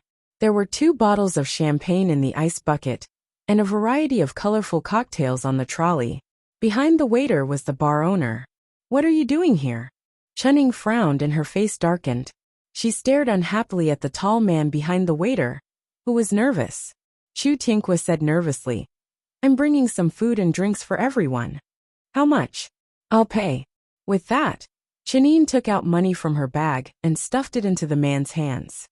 Inin, the 1.8m tall man hugged the pile of cash and swore to the heavens. I really didn't know that was your sister. If I knew, I would have personally chopped off that rascal's hand and made wine for my sister. Yi Huanyan could also see that the bar owner and Chenin had an ambiguous relationship. He had already gone to this extent, but Chenin still treated him as a brother. Her unromantic expression was really infuriating. Zhuang Suqiu waved at Yi Huanyan and patted the seat beside her for her to sit down. She whispered into her ear, This bar is opened by little Chu. He's chasing after Xiaowu now. Xiaowu is just pretending not to know. Yi Huanyan looked at the scene of Chen Yin, pushing Chu Tianqua out of the private room. She was a bit confused. Isn't this acting a bit too much? Su Hong leaned over from Zhuang Suqiu. Isn't it little Chu's fault for being ignorant and incompetent before?